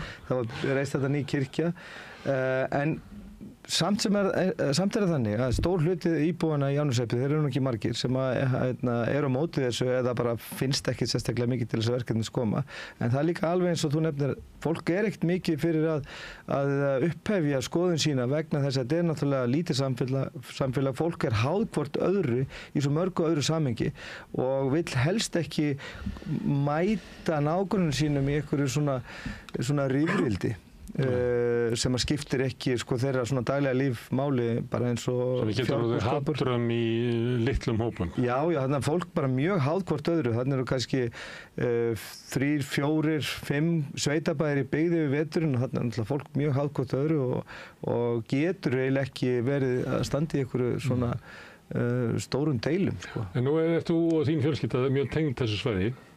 Ég var að tala hérna við Höllu Hrund Logadóttur, þingmann og Andrés Skúlason sem er starfsmaður Landverndar. Og ég var að spyrja þau, að því að þau voru að tala þessi annmarka á því að láta ákvörðunina liggja hjá svona fámennum sveitarfélögum. Og ég var að spyrja, eigið þá við að ákvörðunina eigi helst ekki að vera hjá þessu sveitarfélögum? Að það eigi að vera ykkur aðrir sem taka ákvörðunina? Af því að það sýnt sig að einhver svona vellauður maður getur komið inn og smátt og hægt og bítandi náð undir sig miklum áhrifum í byggðarlaginu. Dæmi hjá ykkur er þannig og við getum líka sagt Vopnafjörð og Ratcliffe þar sem hann er að kaupa, allt í einu er hann orðinn rosalegur. Þetta er yfirleitt svona í að skilgreinda brothætta byggðir sem þeir virðast koma sér inn undir. En hvað segir þið að svona veik sveitarfélög geti ekki tekið ákvörðun við fyrir sunnan verðum að taka hana? Hvað segir þið því? Nei, ég hlustaði nú á þetta viðtal og mér leist ágætlega á þar hugmyndir sem að einn viðmældin kom með að það ættir hreinlega bara kjósa svona verkefni. Ekki innan sveitarfélagsins heldur kannski í annarkot á landsvæðinu eða jafnvel á landsvísu vegna þess að Þá ætti að segja það að Vestfirðingar myndu taka ákvörðun Hvalárvirkjun, en ég var ferðaði svolítið Vestfirði þegar þetta var heitast. Þú fannst engan mann á Patreksfirði sem ekki var fylgjandi í Hvalárvirkjun, engan á Tálknafirði, engan í Bíldudal, engan á Ísafirði, engan í Bolungarvík, engan á Súganda. Það var mjög fáa. Vestfirðingar voru almennt Þið hefðu fengið virkjun ef að Vestfirðingar hefðu kosið. Já, almennt voru Vestfirðingar með þessu vegna þess að það var búið að selja Vestfirðingum auki raforkuöryggi sem átti alls ekki að koma með þessu vegna þess að þriggja-fasa rafmagn í Árneshrepp. Þetta voru svo margar rangfærslur í þessu vegna þess að kúabændur hafa verið með þriggja-fasa rafmagn í tveggja-fasa kerfi í áratugi. Fengu lánaði svona eitthvað sem ég man ekki hvort það hétu Kálvar frá Landsvirkjun sem breytti tveggja-fasa rafmagn yfir þriggja-fasa rafmagn og þetta var notað í áratugi. Þetta var aldrei verið eitthvað vandamál. Það var þetta að kaupa þriggja-fasa svona einhverja hálfgerðar afstöð til þess að vera með fyrir löndunarkrann á Norðurfirði vegna þess að alltaf tala um að hann þyrfti að fá þriggja-fasa rafmagn. Þannig það var ekki það sem að Árneshreppsbúar þurftu en sko varðandi þetta að með sveitarfélag sem eru kannski 20 íbúar sem eru á kjörskrá geta á þessum tímapunkti eftir 1100 ára byggð í hreppnum á einhverjum tímapunkti 20 einstaklingar tekið svona afdrifaríka ákvörðun með landið og framtíðsvæðisins og eðli þess og ásýnd og byggð og þess áttar. Það finnst mér bara vera allt of mikil ábyrgð sett á þessa einstaklinga. Ákvörðun til mörg hundruð ára. Já, til mörg hundruð ára. Það bara breytir eðli svæðisins og eðli byggðar þarna alla framtíð. Ok, en ef að litla sveitarfélag getur ekki tekið ákvörðun, Vestfirðir ekki heldur, hver á að taka þessu ákvörðun? Ég hef ekki svar við því. Hugsanlega þyrfti að setja einhvers konar svona stóra nefnd eða stórt ráð til þess að halda utan þessu verkefni. Þetta er ekki bara í Árneshreppi, þú nefnir hérna Reykhólasveit, þar sem eru líka fámenn sveitafélag og það er náttúrulega er ótakt að íbúar í Reykhólasveit geti tekið þá ákvörðun að leyfa risastóran vindmyllugarð á svæði sem að ber það eiginlega ekki svona mínu mati bara svona varandi hvernig ásýnd landsins breytist. Þannig að ég veit ekki, við þurfum bara að ræða þetta, við þurfum að hefja samtali bara hvernig. Veðrin sem eru þarna á þessu svæði, hérna í Garpsdal, þar sem við verðum að tala um að byggja hjá þessar vindturbínur þarna. Já, þetta er Gilsfirði, ekki satt? Þetta er þess að Gilsfirði, já. Þetta er Reykhólasveit en svona Barðarstranda megin. Ég veit fólk sem er hinum megin sem að mun að þurfa að horfa á þetta yfir Gilsfirði og það vill ekki sjá þetta. Já, það er engin aðkvæðrétt. Þetta er bara þannig einmitt. Það sem að ég skil ekki alveg í þessu er, ég meina ef það er tekin hann ákvörðun og það eru hann einhverju sveitungar, þeir eru sáttir við þetta, ég meina þetta eru tilraunaverkefni. Og það eru þannig einhverjum menn sem að sjá sér einhvern hag í að búa til þessar vindturbínur. Ég meina að það hlýtur að koma alls konar einhver sóðaskapur bara eða skemmdir eða þetta bilar og það þarf að taka þetta niður og annað slíkt. Er það þá hver mun þá koma til með að bera og sitja uppi með þann skaða allan?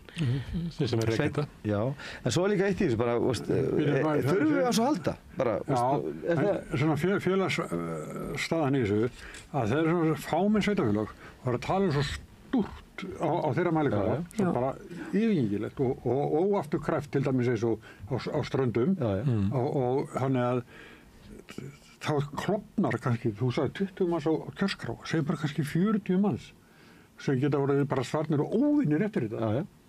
Bara eins og í erfðadeilum í fjölskyldu.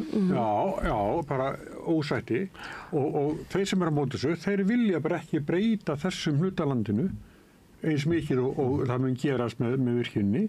En svo líka bara sama með í Garpsdal, það eitthvað sem vilja leysa eitthvað vindmyllugarð og sem við viljum ekki sjá þetta er bara eyðileggur sveitin okkar. En af hverju þurfum við svona mikið rafmagn? Getur einhver útskýrt það fyrir mér svona eins og og hvað fá bara íbúar í Reykhólasveit út úr þessu verkefni? Fá þeir eitthvað aukin lífsgæði? 4 störf. Já, aukin lífsgæði, 4 störf. Já, það er alltaf sömt. Það átti að vera 1 starf eftir í Árneshreppi. Sko þetta náttúrulega, sko þarna sjáum við bara að þetta er fyrir eitthvað annan heldur en svæðið. Alltaf var að tala um það að þetta sé svo gott fyrir svæðið, að við varum að tala um að hvalavirkjun er svo góð fyrir Árneshrepp, átti að vera 1 heilsársstarf, en auðurinn að þessari framleiðslu, hann átti allir að fara í vasa þessar einkaaðila. Ross Beatty, þetta hann ekki, sem var eigandi Magma HS Orku, hann var búinn að selja þetta sem svona gullkálfinn í sínu fjárfestingafélagi Magma, og svo ítalskur mafjósi, þannig að þú sér bara þeir átt að græða þessu. HS Orka er þannig í dag að þeir sem reka HS Orku, það er eitthvað fyrirtæki sem er með rísa lán frá móðurfyrirtækinu og borgar vexti þar, þannig að HS Orka eiginlega fyrir opnum tjöldum er að svíkjenda skatti alla daga, en það er bara ekkert gert í þessu. Og þetta er svona dæmi um það hvernig að þessi erlenda fjárfesting svo kallaða, hún kemur hérna náttúrulega bara til þess að soga peningana út úr landinu. Og þessi félög sem hérna fyrir, þau er alltaf í stór skuld við móðurfélagið. Og sína Fjarðaról, sem var að byrja að borga held ég einhverja smá tekjuskatt í fyrra. Bara smánarlega. En ég veit ekki hvernig á að leysa þetta öðruvísi heldur en að það þarf að vera eitthvað svona samfélagsins sátt um þetta vegna þess að þetta eru náttúrulega svona stóra spurningar. Þetta er ekki bara eitthvað svona staðbundin, tímabundin verkefni. Þetta eru stóra siðferðislega spurningar um hvort að við ætlum að taka þessi landsvæði, breyta ásýnd landsins, breyta aðli byggðana á þessum svæðum og það geta íbúarnir sem að búa þarna mjög tímabundið, mjög fáir, eiginlega ekki gert og það er eiginlega ekki að ætlast til þess að þeir geti axlað þessa ábyrgð og sérstaklega ef að svona einhverju tímabundin hagsmuni hugsanlega koma með því. Það er bara, þess vegna þarf þetta bara að vera stærri í sniðum. Svo í vindmyllunum þá er það sko eitthvað 20 verkefni sem eru eiginlega bara í burðarliðnum, eru bara á leiðinni, þannig að það að opna þetta núna, þetta er fyrsta leyfi sem er veitt þess svona ævintýra gullaðismönnum, af því að það sem að búa í Blöndu og þarna einhvers staðar nálægt Þjórsá, að það er á vegum Landsvirkjunar sem að hefur möguleika á því að sko mæta þegar það er logn, þá þarf einhver að skaffa rafmagn og þegar er mikill vindur og þá þarf að draga úr rafmagninu, en þessir hafa enga slíka getu. Þannig ef að þeir fá þetta samþykkt í gegnum ráðherrann, að þá má búast við að verði vindmyllur bara, það verður lóðdýraæðið hérna í Galanda, það verður bara hlægilegt í samfélagi. Og sjókvíinn og eins og fiskeldi, það bara komið inn á hringinn í kring landinu. En svo sér maður líka eitt svona megin þema í þessu öllu saman að sko þessi fjárfestingar samfélag sem að standa á bakvið svona annars vegar vindorkuna eða vassaflvirkjanir og þess að þeir svona eru flinkir í að kaupa til fylgilags við sér svona einhverja afdankaða stjórnmálamenn sem hafa góða tengingar inn í stjórnkerfið. Maður sér þetta á þessum fundum, hverju þessi aðilar fara fyrir hagsmunasamtökunum þeirra eða ákveðnum verkefnum. Það sér maður nöfn sem að þekkir sem hafa verið inn á Alþingi eða verið í stjórnkerfið. Þingmenn Sjálfstæðisflokksins meira og minna. Já, ekki bara og líka Samfylkingarinnar. Helgi Hjörvar til dæmis, hann fer fyrir einu svona vindaflökkur. Já, ég sá nafnið hans á svona ráðstefnu þess að vera að kynna vindmylverkefni í Borgarfirði, hann fer fyrir því. Og svo sá maður þetta bara Einar Kristinn Guðmundsson fyrir fiskeldið, Halldór Halldórsson fyrir kísil, þetta ekki kísil, versmiðurnar í Súðavík og Bíldudal. Og þeir eru duglegir við þetta. Það er fyrirverandi stjórnmálamaður, hvað er hann að selja? Hann getur selt tengslanir til sitt. Og hverju vilja kaupa? Það er einhverju erlendir fjárfestar sem þekki Ísland ekki raskat. Og þá bara kaupir 2-3 þingmenn fyrir hendi, eða ekki? Jú, það bara finnst þér að leikurinn. Já. Það þarf að leggja þetta vel á borðið fyrir fjárfestana. Já, þetta er bara svo stóra spurningar. Ætlum við að skipta takt svona all svakalega á þessu svæðum?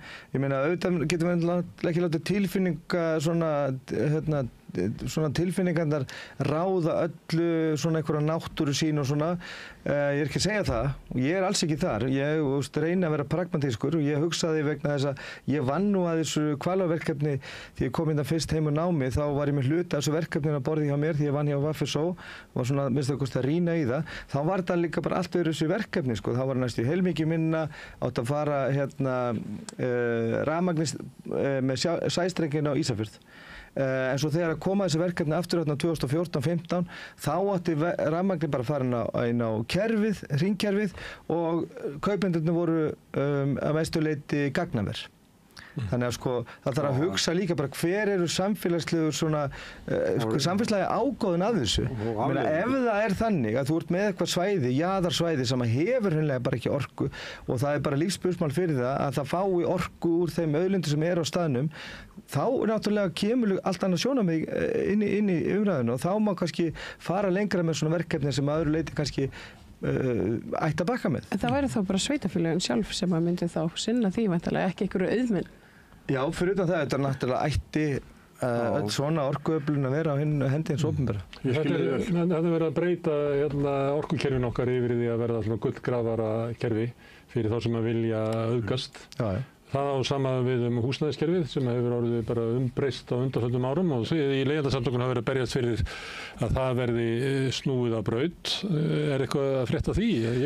Ég sé ekki plön í þessar ríkisstjórn, það er ekki einu sinni glærusýningar. Nei, það er bara engin plön og ég sko bar mikla væntingar til ríkisstjórnarinnar þegar hún var mynduð rétt fyrir jólin því þarna eru aðilar sem hafa verið duglegir að berjast fyrir málefni leigjenda og bara tala fyrir húsnæðismarkaðnum. Þetta voru einstaklingar sem inn í Samfylkingunni eru í ráðherrastól sem voru bandamenn leigjenda mikið til allt síðasta kjörtímabil.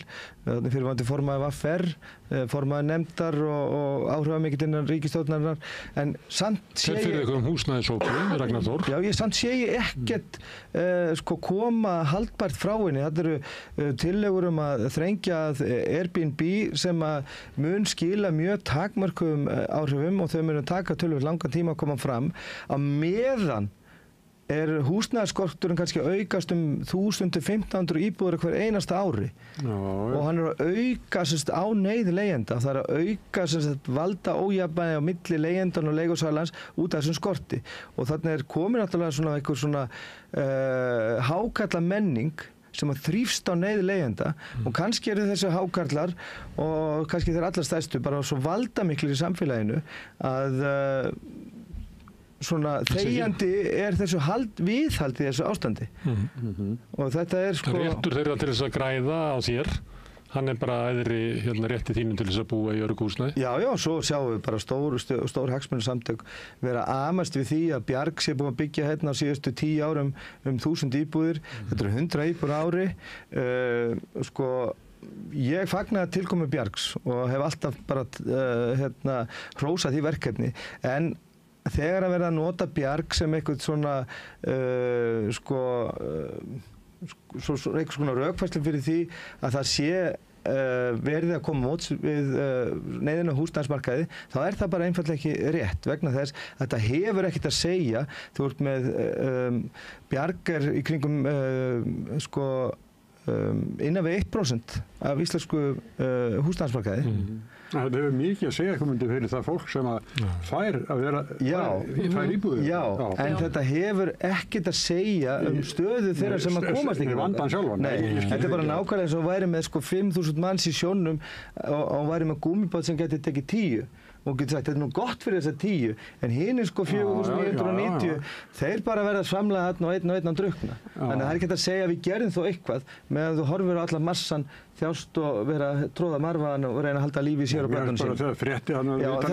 Þess vegna finnst mér þetta bara ekki viðeigandi að nota Bjarg og segja svo mikið höfum við gert meðan að þetta er bara dropi í hafið. Ef að Bjarg og önnu verkefni, svona óhagnaðurinn verkefni, eru komin í 25-30% af minnstakosti leigumarkaðunum og helst af öllum húsnæðismarkaði, þá er þetta að fara að segja. Þetta er búið að breyta öllu hérna, eða breyta miklu og breyta til batnaðar. Það er ekki hægt að segja að þetta hafi breytt til batnaðar nema fyrir þessi örfáu fjölskyldur sem komast þarna inn. Meðan húsaleiga hækkar hérna á 2-3 árum úr 260-70.000 krónur í 430.000. Ætlar þú að segja það við þá fjölskyldu? Já, það komst nú ein fjölskylda inn í Bjarg núna í síðustu viku. Það verður ekkert að segja fyrir þessa fjölskyldu. Og allar 1000 fjölskyldur sem að búa við nákvæmlega þessa aðstæður. En þú sagði 430.000?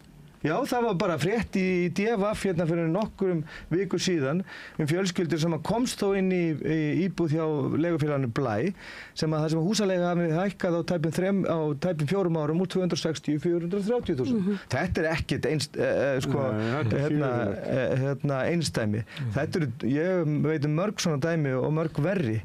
Þannig að þetta er bara hverjum degi, það berast okkur erindi og ég fæ mikið af persónulegum símtölum og sendingum þar sem verða að segja mig bara frá, fólk er að segja frá aðstæðu sínum og oft bara í miklum átökum við leigusalana vegna þess að fólk getur ekki þrátt fyrir þessi lögbundu réttindi sem það hefur samkvæmt húsaleigulögunum sem eru þó veik að það er erfitt fyrir fólk í þessari stöðu að athafna sig á móti leigusalanum þegar að veit af því að ef það missir þessi íbúð sem það þó býr í að þá tekur ekkert við. Það er ekkert þarna úti. Það er svona 5 fjölskyldur hverja einustu lausu íbúð sem losnar á leigumarkaði. Þetta er hryllingur. Þetta er hryllingur. Ég skil ekki, eftir öll þessi ár, að það sé ekki búið að vera bara eitthvað þjóðarátak í þessu. Bara eins og hefði orðið bara snjóflóð. Eða eldgos í Grindavík. Það var nú alla þjóðarátak. Nei, en þó allavega... Þegar ég var barn þá var þjóðarátak að koma Vestmanningum undir þak og þá voru reist viðlagasjóðs. Já, heilu hverfin hérna margt. Það var ekki svoleiðis. Nei, ekkert svoleiðis fyrir gert. Ég alltaf að tala þjóðarátak út af geðheilbrigðismálum, út af geðheilbrigðismálum barna, það er þjóðarátak, svo verður aldrei neitt að þessu. Nei. Sko það verður eins og við varum að tala við Grím áðan og Guðmund núna og þá er það þannig að sem sagt innviðaskuldin hún er svona mikil. Á sama tíma er fólk á Alþingi að berjast gegn hækkun á sköttum með hverju sem til að fara inn í það og eiga öllum þessum ómælda tíma í að tala eitthvað sem að skiptir kannski ábúrslega litlu máli svona í hinu stóra samhengi. Skiptir örfáum máli hvort að þeir eigi ég man ekki hvað á Samherji mikið 170 milljarða eða hvort þeir eigi 169,5. Já, svo er svona einn ángi að þessu sem maður náttúrulega ætti að vera meiri í umræðinu. Það er alla líkur á því að eftir svona 20 ár þá munu svona 35% af Íslendingum koma á lífeyrisaldur verandi á leigumarkaði. Óregluvætum stjórnlausum leigumarkaði. Hingað til hefur þetta verið svona meðaltali svona 3-5-6% ferið til verkalýðsfélögunum lífeyrissjóðunum hversu stór hluti sjóðsfélagana er á leigumarkaði þegar koma á lífeyrisaldur vegna þess að lífeyriskerfi okkur svolítið byggt upp þannig að þú átt að svona flestir búa í skuldlausu eigin húsnæði komin á lífeyrisaldur eiga kannski fullt af eigin fé. Þá getur þú mögulega að lifað af eftirlaununum þínum. En ef þú ert á leigumarkaði, gleymdu því. Já, gleymdu því. Bara gleymdu því. Þú getur jafnvel losað þessa eign sem þú átt flutt í minna og nýttir þetta fé til þess að eiga þá þetta áhyggjulausa ævikvöld sem ég heyrði bara fyrst nefnt þegar ég er bara smákrakki vestur í Bólingavík, það var alltaf að tala um þetta. En þetta, þetta lífeyrisþegar framtíðarinnar að horfa upp og lifa við algjöra hörmungar. Þú kemur til okkar að ræða sérstaklega eftirlauna fólk á leigumarkaði en við viljum að slá botnin í þetta vegna þess að á hinni rásinni, almannaútvarpinu sem er ríkisútvarpið, að þar að fara að byrja fréttir eftir örskamma stund. Við vorum með fréttir kl. 7 á svona eðlilegum tíma og þar við erum að reyna að hafa skemmtilega fréttir en tala alvarleg mál, við tala mikið alvarlegum málum í kvöld en reynum að gera það með svona eðlilegum hætti. Og takk fyrir að koma og hjálpa okkur við það. Takk fyrir mig. Ég minni á að samstöðin er tilraunaverkefni og það bara Já, hangir upp á því að fólk þann úti sem að horfir og hlustar sláist í hóp með okkur og gerist áskrifundur. Ef þú vilt vera í þeim hópi sem heldur upp í samstöðunni til að vera mikilvægi í lýðræðislegu samfélagi, að þá getur þú farið inn á samstöðun.is, þannig hneppur sem ástættur áskrift og skráð þig. Það ég sagði í gær að hefðu 5 skráð sig fyrir 6 áskriftum þann daginn, ég taldi það ekki, það var, ég kíkti bara í dag að þá voru konum 4 fyrir 5, þannig að þetta hægt og bítandi mjagast inn, þannig að það að átakan úti að renna stoðum undir samstöðuna svo við getum haldið áfram. Draumur okkar að geta vera áfram með þennan fréttatíma, en til þess að þá þurfum við stuðning frá ykkur. En takk fyrir í bili, við verðum hérna aftur annað kvöld klukkan 7 þegar það verður fótbolti á RÚV, þá verður fréttir á samstöðunni. En takk fyrir í bili.